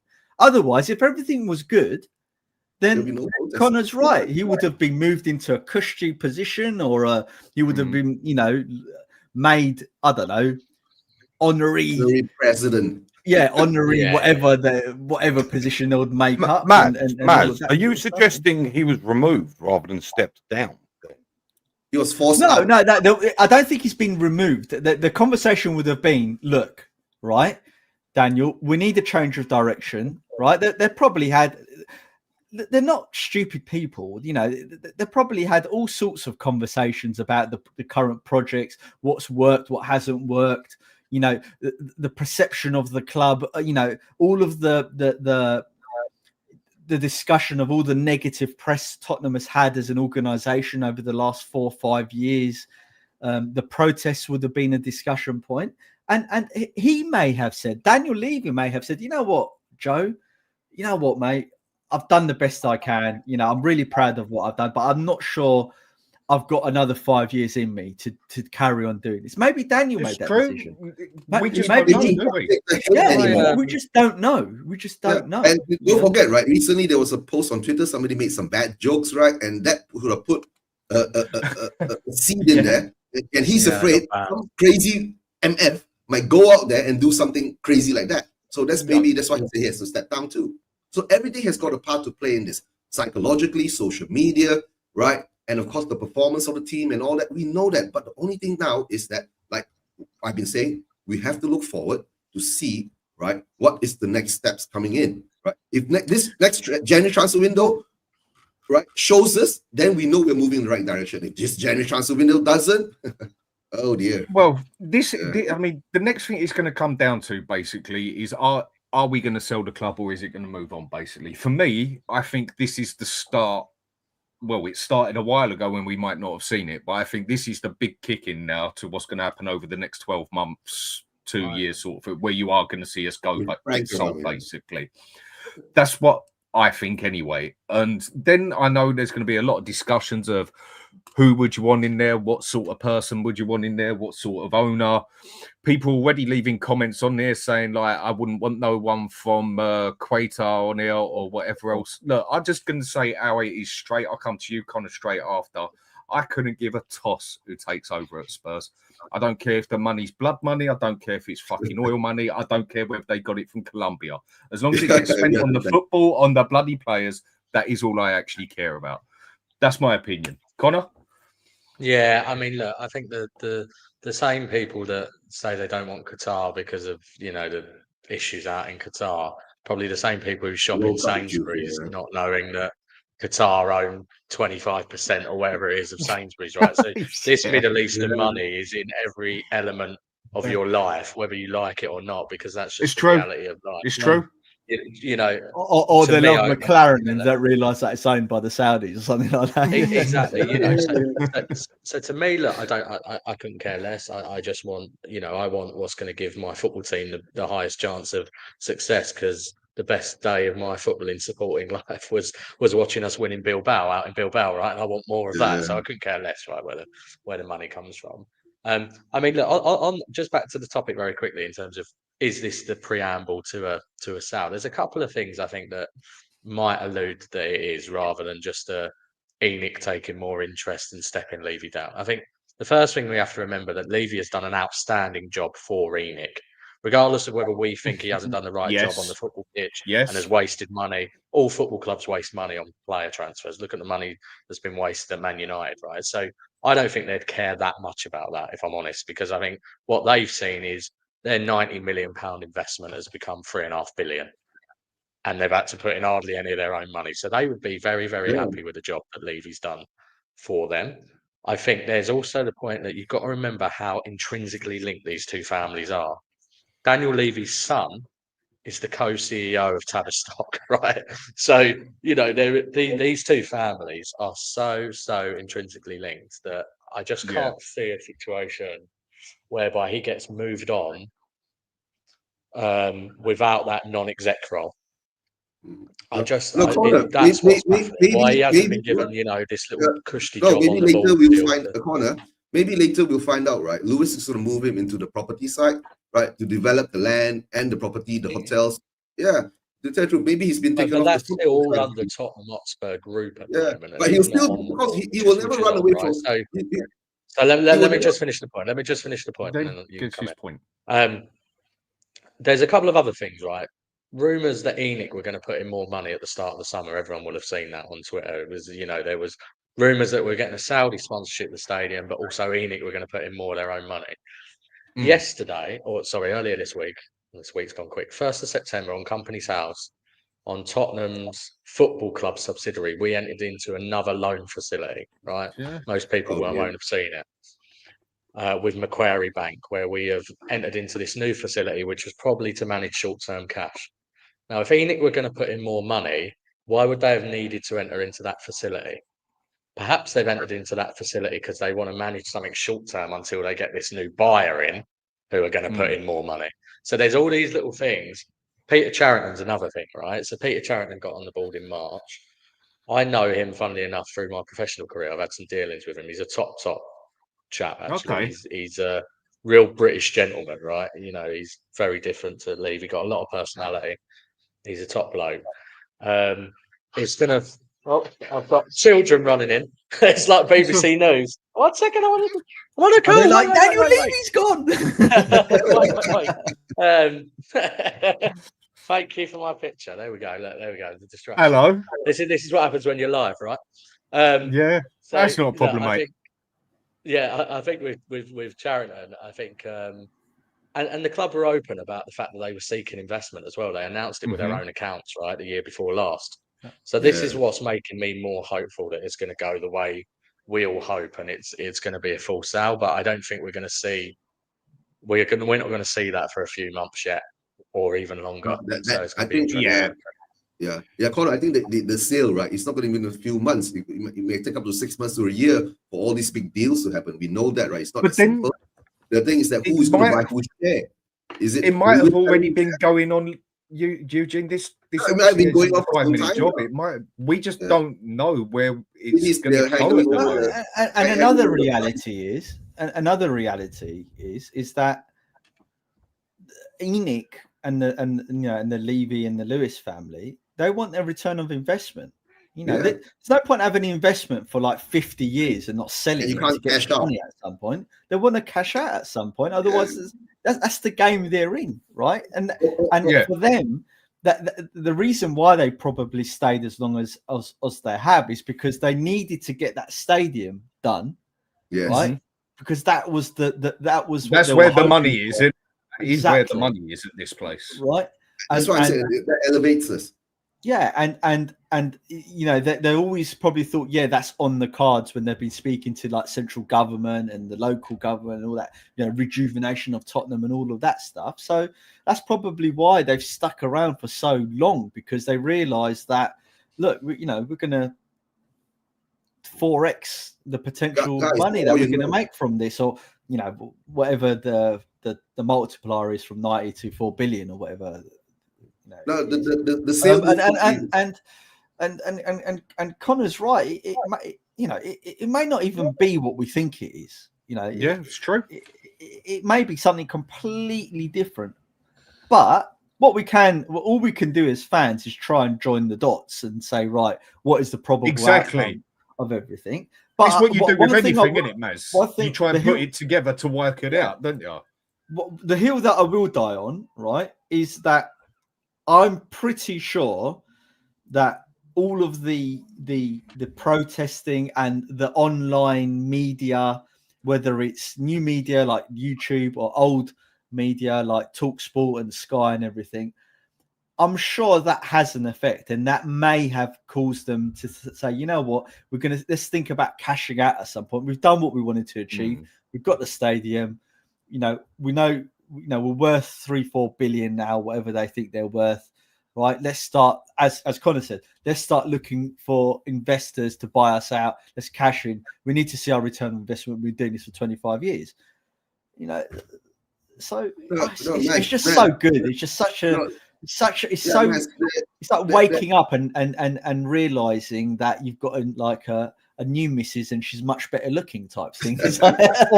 or maybe on the other side, you just actually feel. I think the thing I feel with this is, like I say, I will always try and look on things on both sides. And I am Levy out, even though over the past couple of months, if anything, I've defended him more because I feel people only ever look at one side.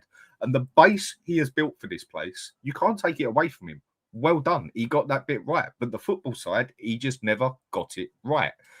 It's where we can go from here now. I think you can actually just sit here for a minute and you've almost got what's the word I should use here?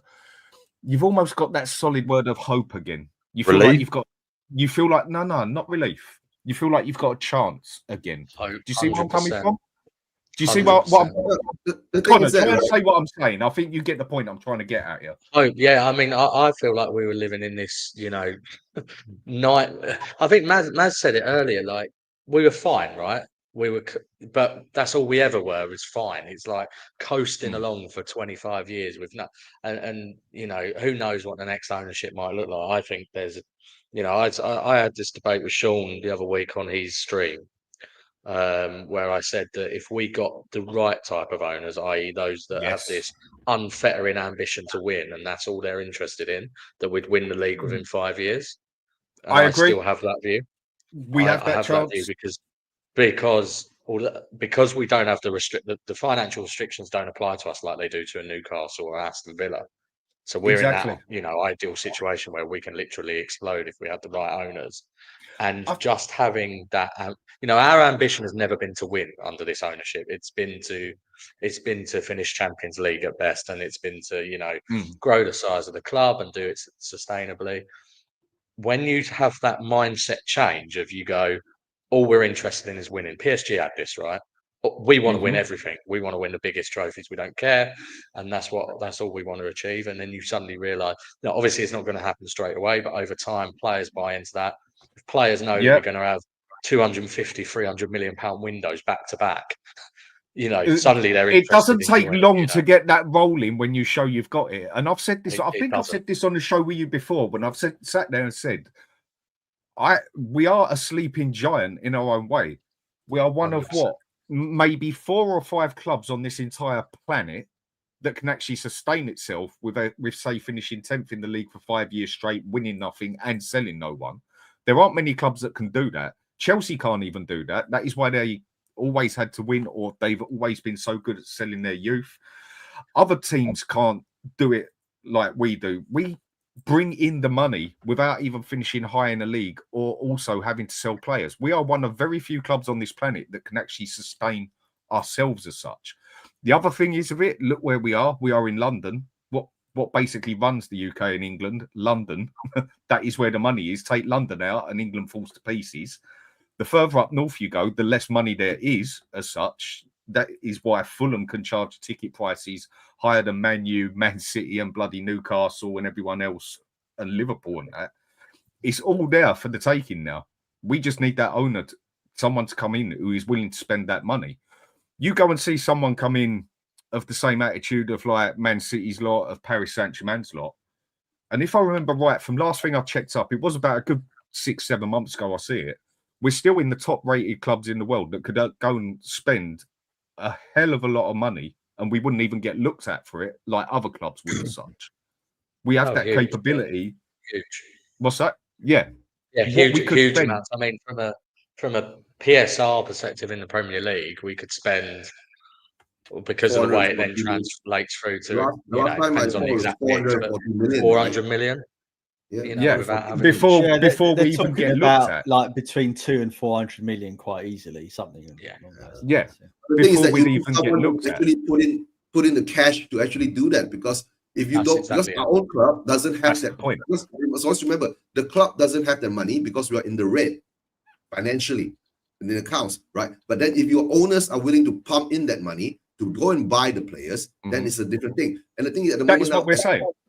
Yeah, and the thing at the moment now, right, as I see this, right, like you were talking about the takeover, there's so many scenarios on the takeover, right?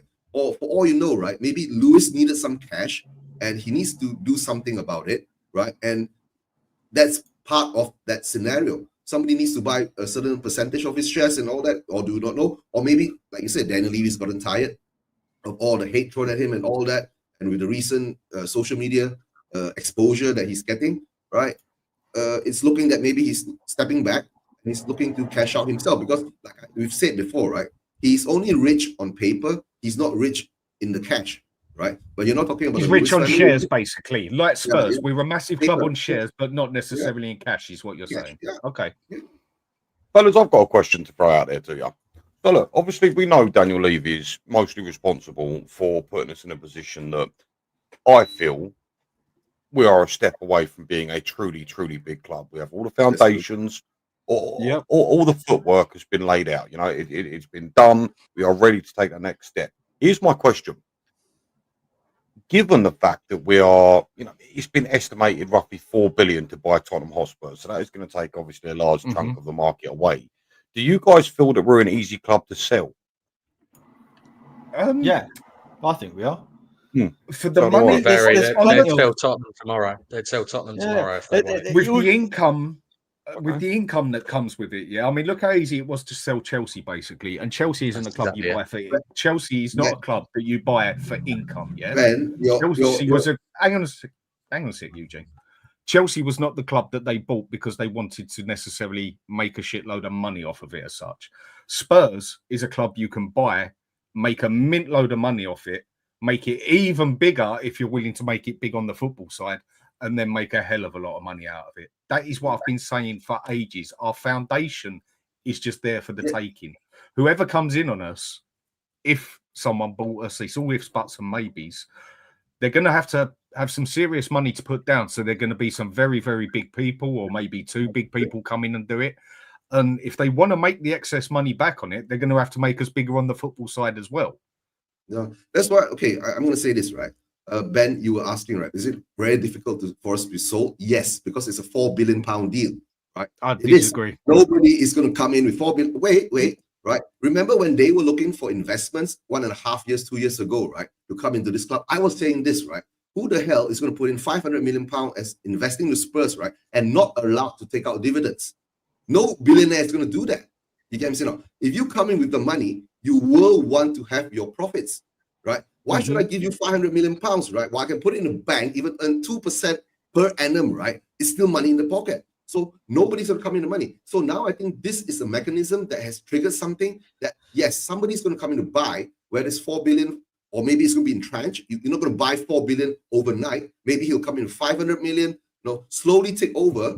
And then when you sit down in accounts, right, you have that turn the actual accounts, right, submitted into not red, back into the blue or the black, right? But Eugene, there is people out there with the power to quite easily come out and do the bloody job as well, mate. There is plenty that come out there to do it. No, there is. Chelsea got sold with offers. Okay, we're double the price of what Chelsea would. What was Chelsea in the end? About 2 billion, wasn't it? 2.5 billion. Yeah, right. But they now you look at Chelsea. But Roman Abramovich wrote off $1 billion in a debt or something like that. But what I'm saying is there are people out there that have got the capability to come in and do it. The difference is with Spurs, the way I see this, I mean, I'll ask Connor and Maz more on it. They're more the business type on this. Is the difference is we're coming and buying a large amount. Like, it is a massive club to buy in that aspect.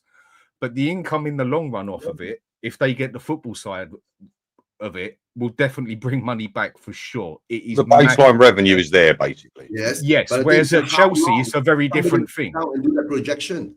Well, they're not going to come in and do it anyway for a two-minute job, are they, Eugene? No, they're going to come in for a 2-minute job. If I'm a billionaire, right? Come on. If I'm a billionaire and I'm going to put £4 billion into Spurs, right, to buy over the whole club, right, including the whatever shareholders there are, right, like Lubo and all that, right? I have to sit down and come up with my accountants, press the numbers, right? What Spurs can do for me? Can I get my money back in 10 years, right, as my investment? And when can I start generating profits where I can draw out? We have seen so many football teams, right? Like especially I give them like the Manchester United team. What the Glazers did is that they bought them with a loan and used that stadium, the fans' money to pay back that loan, right? And then they started taking money out of the club, right? Whilst they were doing that, they were buying players like crazy and taking more loans to buy the players. You can say, so you're saying we could get someone in even worse, basically? We could. Right, we could. Yeah, I think it's unlikely, but it's unlikely because we all know, right? The type of owners that we want is to be ambitious on the football side. Like you said, I don't care where the money frigging comes from, right? I want us to show ambition on the football side, right? Like now, to tell the truth, right? We've got this glimmer of hope, right? Maybe like what Connor said, in 5 years we will be there to win the Premier League, right? With this scenario happening now, and we'll be there to win the Champions League if we can build properly. Look, there's more billionaires now than there's ever been in the past, right? There's more hedge funds and consortiums and investment vehicles in the world now that do all sorts of purchases in various different disciplines.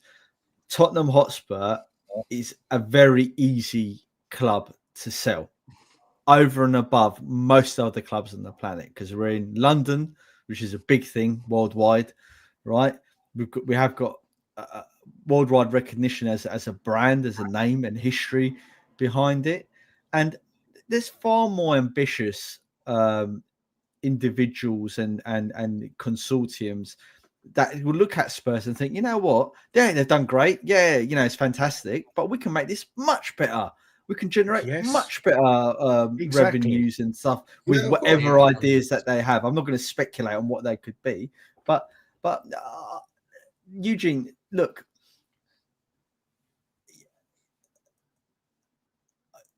I can't even get my words out. We don't know. We won't know what's going to happen until it happens, right? Yeah, right. We've seen stranger things happen. Who could have predicted 10, 15 years ago that the Saudis would come and buy bloody Manchester City, right, and turn them into what they've become now, right? Exactly. So it's very true. You know, we just don't know. Even Newcastle, like, and let's be honest, like in terms of, I know Manchester City were successful a long time ago, but we've got, let's face it, we've got a bigger name than they have historically. We were successful long time ago too. Yeah. So hey fellas, I've just had a thought. It's our turn now. We're gonna enjoy that. I've just had a really go on, please, mate. And I'll come straight to you. Tinman 007, thanks a lot, mate. Much appreciated for the super chat. Guys, there is no way Levy's stepping down unless he knows we are selling up. No way. Something big is happening. I quite agree with that. I think this is the obvious start of the next step. Where we go from here, this is what we're all guessing at, basically. And only time will tell. But thanks a lot, mate, for the super chat. Much appreciated. Thank you very much. And Ben, go for it, mate. I think he just beat me to it. I just dawned on me. I sat there and I thought, Daniel, I mean, nice one, top man, but yeah, you beat me to it, damn. So I was just sitting there thinking, Daniel Levy's always preached he'd only ever sell the club if, you know, the right buyers came along. I wonder, has he left because ENIC have already sold the club or have verbally agreed to sell the club and he might not be happy about it? Is that a possibility that he's left because the club is already being sold to people he's not happy about it being sold to? I don't know. But I mean, again, it's just a theory. But it leans into the fact that why is he leaving now? Benji, it could be that they've agreed that they're going to sell, right, to whoever comes in, right? And Joe Lewis said to him, "Look, I'm not being funny, but every time we get a prospective buyer coming, you're not helping us out here. You know, in layman's terms, you're not helping us out here. You're too fucking." You know, you're hurting us. So let's bring in my old buddy Cherry to come in, right? And Vinay and help that make that happen, right? And maybe that's the conversation. Do you know what? I agree. I think that maybe could be the case. I just it begs the question, doesn't it? Because it's a strange time for him to leave. Maybe the surprise thing, guys. Maybe the surprise thing is nothing has changed. Levy's just stepped down. But hold on, Eugene. Can we just be super positive for a minute, boys? This could be we could be at the precipice, boys. This could be the moment it all changes for Tottenham Hotspurs. This could be the moment we finally get the club we've always dreamed of. Yes. I mean, I know that's like super up there. The start of it, basically. Maybe. I mean, it's exciting. Stepping stone to a positive direction. Yes, that's all. It's like what I was trying to say earlier. Even just hearing that Levy has gone, I mean, I still think I do find it weird that he's gone now, and why not at the start of the bloody window and everything and that. I must admit, I do find that one a bit strange, but it's always buts and maybes. We don't know. But all of a sudden, just the fact that I see Levy has gone, I feel like we've got a chance again. You can say hope, you can say I almost feel like we got a chance. Whatever happens next, who knows? Only time will tell, ifs, buts, and maybes. But the whole time Levy's been in control of the club, I've never had a thought that we'd end up falling apart as such, as a football club as such, as a business. But I've never really looked on it like we really had a chance of becoming anything big, if you get what I mean. Big properly on the football side, not just big because we're massive on the share side. We're becoming elite. I actually feel like we've got a chance again. And only time will tell with this one, won't it? I mean, it's definitely a bit of random news out of nowhere. I mean, do you think this is now... I mean, how do you think... Guys, what do you think? Going to deal with this? Do you think this is more now on Thomas Frank that people are going to be looking at him now more, or is this going to give him more time? Is it going to have anything to do with the manager's effects or anything? Well, maybe Thomas Frank was part of it, right? I don't know. Maybe Levy had one test. Maybe the Eze thing was the problem. Maybe he couldn't get the Eze deal over, and the fan base went crazy, and somebody took that power away from it and said that, okay, now we're going to do the Xavi deal. The Xavi deal went through. Now we're going to do the Moani deal. The Moani deal went through. We got quality players in. If Levy was still stuck doing the deals, right? I'm just not sure ENIC would care enough. Yeah, I'm just not sure ENIC would care enough about individual players to move Levy. But now it's about the perception. You can see all this perception that the fans have. We've won the Europa Cup trophy, right? And our fan base was still going crazy because we weren't able to sign the players. Remember when we were at the precipice of nearly winning the league and we never moved on to the next level? There was one time. Remember when we were in the Champions League final and we lost and we didn't move on to the next level, right? And maybe now, after winning the Europa League Cup, right, we're supposed to move on to the next level. But because now, right, with social media, the fans are all awake and aware, right? And this, what I call perception put out there to the public, guys, it's not only, like you said, I'm an international fan, bro, right? It's 3 a.m. in Malaysia here now for me, right? And I'm doing shows with you guys in UK. You're talking about, and I've got so many international. Yeah, but that's nothing new, Eugene. That's why we love you, Eugene, mate. Top man. No, guys, hold on. You know, I've got so many, because I'm in part of the Malaysian Spurs, right? There's so many people who don't like him. We're international fans. We see where the problem is, but the only problem is that a lot of international fans, because we are so far away, right? We're not that involved. I think I'm the only Spurs fan that's crazy enough to do this all the time, right? To set up an only Malaysian Spurs channel and actually do things like that. But what I'm saying now is that perception in the social media has put pressure on him, right? Perception of international fans, what Mas was saying earlier, has put a negative side on him, right? Maybe the sponsors and all that are also getting jittery, right? And whilst we are not happy, right? And like I said, little things of happiness all add up together. And maybe now he's decided he can't take that pressure anymore. And to tell the truth, right? He has stepped aside, right? We do not know what is the actual thing that's going to happen in the back at the moment. Charrington is a non-executive chairman. Will he be, big up Peter, yeah, it's 5:02 in Melbourne, right? Will he be actually in the back pulling the strings again? We do not know, right? Because he still owns, you know, like you said, 25%, right, of Spurs. See, but Yeah. what Benji saying is very correct. It'd be quite unusual, though. Be happy. We have to be happy, right? This is a stepping stone. Eugene, it'll be quite unusual though for him to step down into no position, right? And still be pulling the strings in the background. Why would you do that? You wouldn't. You would. It'd still sit on the board, wouldn't it? Yeah, exactly. Yeah, that's what I'm saying. But he I doesn't thought want the did he even limelight. go on the Doesn't board? want the- I mean, he in doesn't that, want the limelight Eugene, and hang all on a that. sec, mate. Eugene, calm down, mate. Chill out. I know you're happy, yeah. It bloody shows, but calm down, mate. I agree with what Maz just said there in the aspect of, like, I mean, I said it earlier on that and did our sort of thing.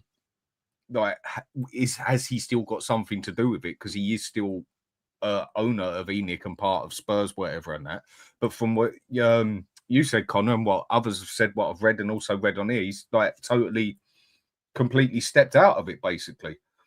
And if he was still wanting to have a big part of it or so, or saying it and that, you'd at least think he'd be on that table as such, wouldn't you? But it's saying he's completely out of the system now. Yeah, I'll tell you what, we're all looking forward to Alistair Gold doing his little. yeah. Dan, I think you earlier you made a point which I think is a really relevant one if we're talking about whoever buys the club next. you made the point about how everything is in place, right, in terms of infrastructure. So all they've The got foundation. to do, the foundation, exactly. So all they've got to do, comparably to when people buy other clubs, even United, right? United are going to have to go and spend over 2 billion, right, on their stadium when That's they what I've redo said their before, stadium. isn't it? Like others have got stadiums to build and that, haven't they? Whoever comes into ours, they've got to spend what? Let's call it £500 million on players, just for argument's sake. But that's it, right? And we know with players as well that gets spread over many years as well. So even in terms of the cash outlay, it's not 500 million straight away. It's over. And look, someone asked the question in the chat. They asked the question around what's the future growth of Tottenham for new owners? Why would they want to spend 3.5 billion? Call it 3.5 billion on us. If you think about it, look, there's nothing that you can build the best stadiums in the world. You can get all of the events into the stadium. You can do all of that stuff, but nothing grows revenue like success. Because you look at Man City and Liverpool, their revenues are above ours, right? And we've got much better infrastructure than both of those clubs. But the reason their revenues are above ours is because they've been consistently successful. And then they get Champions League every year, which is 100 million every year. Plus, on top of that, they also get bigger sponsorship deals. So that's where the trajectory is for new owners, because they go, look. I'm not challenging you, but is that correct though? Yeah. What's that? I thought this year wasn't we the number 1 or number 2 for revenue? No. We're ninth in world football, and we're fifth out of the Premier League teams in terms of revenue. So Arsenal, the one we're top Liverpool, at, Man City, and Man United were higher than us. We were the one we're top at. If I'm never right, Connor. 600 over millions. When you talk about Manchester United, right, and Real Madrid, their revenues are in the billions. You get what I'm saying? So that's the no, difference. they're not. Man United's revenue is less than Man City's. Man U, they are in billions, right? They're in the billions range. They're about 300 or 400 million above us. You're talking about sales, sales overseas and all that. Man U are still one of the biggest clubs in the world. The place Man where U I think we get Liverpool, Man U, the place where we get a lot more than a lot of teams is actually out of the football. Like when it comes to that stadium, the amount of revenue that brings into us on that side is a lot more than what any other clubs out there get. But then when the football side comes into it and everything else and that, then there's also others that bring in significantly more when you add it all up together. But one thing Spurs do have is the excess revenue we have from the links we have to whether it's the NFL, the amount of events we have, the amount of this we have, that Formula One thing and everything else. We have a lot of excess income from out of it. But like you said, Connor, whoever comes into us, if someone comes into us and wants to take themselves up a level with the money, that's all they got to do is focus on that football side, bring in some success on the football side. The club gets bigger again, and then the money will just be flowing in there. We know. I mean, the opportunities, from my point of view, is self-evident, right? We haven't managed to get a sponsor for the stadium. That could be because of a lack of success on the football pitch. If we were successful, maybe Google, as a silly example, or Elon Musk will look at us and think, you know what, Amazon.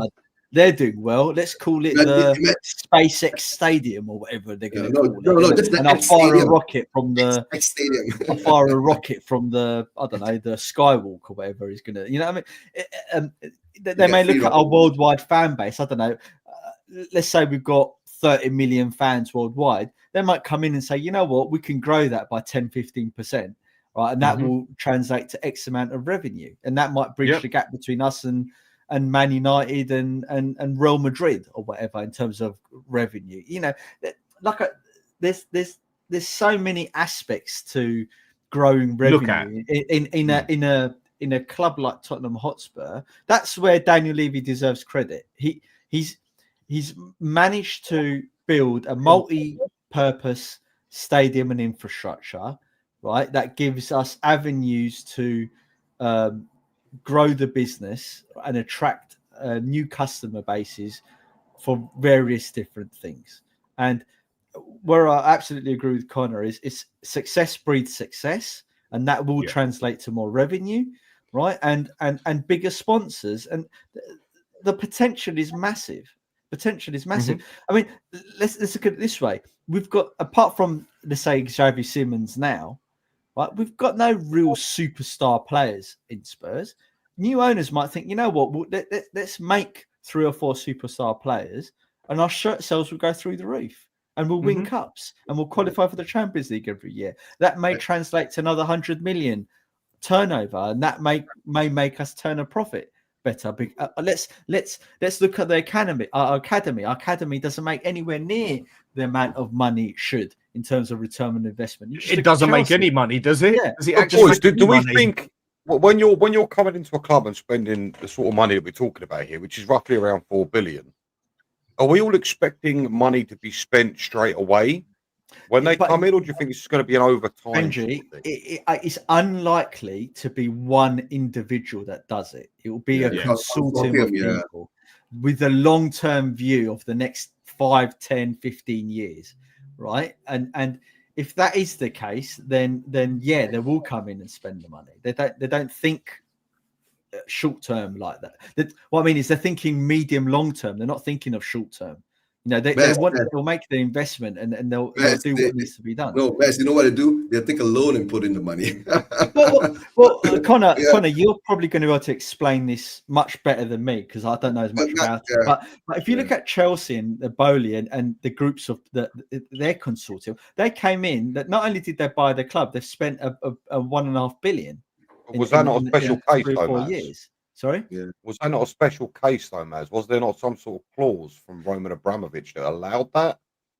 Am I wrong in saying that? The government seized Chelsea effectively. They made they wrote off the debt basically. But they forced Roman Abramovich. Roman Abramovich said, "Oh, but I'm owed 1.5 billion," and they probably said to him, "Well, we'll stick you in a jail, or you can walk away from this." Basically, guys, I got to make a move, right? It's going to be about 3 a.m. in Malaysia. I'll catch up with you guys later. Only thing I'm going to say, right? Savor this moment. It's a stepping stone to a brighter future for Spurs, hopefully. Take care, guys. Take care, mate. See ya. I'm amazed no one's screamed as of yet. I'm a full-grown man. I genuinely wanted to scream when I heard this news. I'm on here like a little girl and just... Like, really? It is... A shock is a shock, isn't it? Sorry, mate. Keep going. What you're saying. I was gonna. Benji's thrown me off, Benji. Sorry, mate. Sorry. What I was gonna say. Anyway, you carry on. I've lost it. Totally gone now. It's gone. Well, I suppose the way to just look at it is something I've said for a long time. Whoever comes in for us, they've surely got to be significantly interested on the football side, because that is where the money is now made to be brought into this place, the way I see it personally. And when you look at other clubs as well, you look at Man U, that is a lot of money they got to spend soon on a stadium. Liverpool have got to big up their stadium as well. No, not to the degree that Man U have. Newcastle, they've got to start getting their stadium together. There's other places. I mean, Chelsea, one day or another, they're going to have to totally either move their place because they can't really build much of their stadium there for where it actually is, isn't it? There's a lot of teams out there now that are at a point where they need to go to that next level with their stadium and that. Things like that, I personally think, will sort of hold a team back to an extent to what it can spend as such. We're at that point, again, where whoever takes us over, they're going to have to be bloody rich people anyway to do it.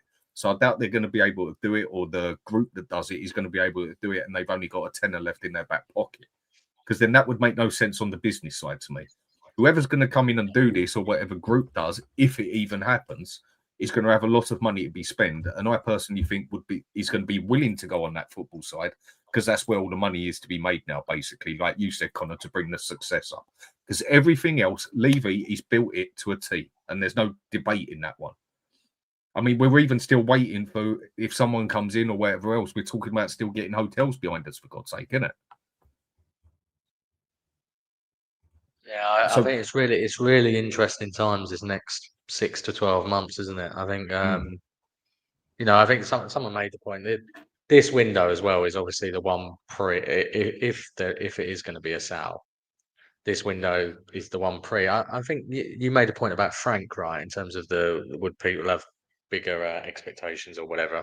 I'm not sure, but the one parallel I would say with Frank is when the Saudis first came into Newcastle, I think it was very strategic why they placed Eddie Howe as their manager to start with, because I think he's a very, he doesn't really say anything out of line, does he? He's very sort of a safe pair of hands. Stable. They're stable. They're protecting that sort of sports washing image, of we'll put an English manager in who speaks really well. They didn't go for Jose Mourinho, say, or someone like that. And that makes me wonder with Frank. This point now you're sort of trying to join up the dots and perhaps doing it wrong, but you start to think like Frank he's a safe pair of hands. He's not English, but he's speaks really well, very humble, never comes out and criticises, does he? He's sort of, and then you got Vinay coming in as the CEO, similar. You start to join up these dots, and perhaps it's 2 and 2 equals 5.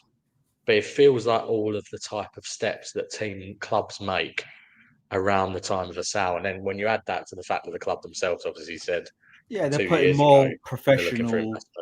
Yeah, more professional. Way more professional. Yeah. People. That's why you can't have someone like Ange Postecoglou in there, because let's face it, he's got no pull as a manager. He's not, and whereas Frank is an up and coming manager, highly thought of in the game, and an amazing communicator.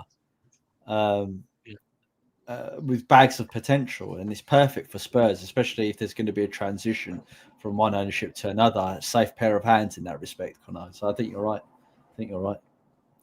Yeah, it's definitely going to be interesting. I mean, I think one of the main reasons that Frank was brought in was to improve what we've actually got as such. Like, you would say that with any manager, but he's known to be able to make better of what he's already got. The way I always put it is deal with the cards he's got, basically. And he's already shown over years that he's a manager that definitely has the capability of just dealing with what he's got, basically. But either way, Levy's gone, it's done, he's dusted, he's out, and I suppose it's where do we go now? Only time's going to tell on that one, and we'll see it from there, basically. So any last things that you want to say? Because I want to go have something to eat. Nothing from me, mate. I wasn't going to pod tonight, and then Tottenham go and drop this bombshell. Do you know what I mean? I wasn't going to do it for a few nights, mate. Been rough as for a few nights. I thought, you know what? There's no football. I'll give it a rest for a few days and that. And then you're just like all the time. Yeah. I mean, Daniel Levy managed to mess me up one last time. My missus made me my favourite dinner, and this dropped as soon as she served it to me. So cheers, Dan. Appreciate it. God damn. And Maz, anything else to say, mate? No, that's it. Great. Good day today, I think. Big day for the club, and I just look forward now to what's next. Really, I haven't felt like this in a long time. So yeah. No, you actually feel like you've got hope. You've actually got you feel like you've got a chance now as a club again, don't you? Yeah, that's the way I'm looking at it. So thanks for everyone who came in, and thanks for everyone who watched. And Tinman 007, much appreciated, mate. And everyone, I suppose it's a time to be happy for, I'd say, about 90% of us. I know there's going to be a few that are going to be pissed off, but I'd say it's going to be a big majority looking forward to a future now. Everyone, have a good night, have a good weekend. Take care of yourselves. Take it easy, lads. Bye. Take it down.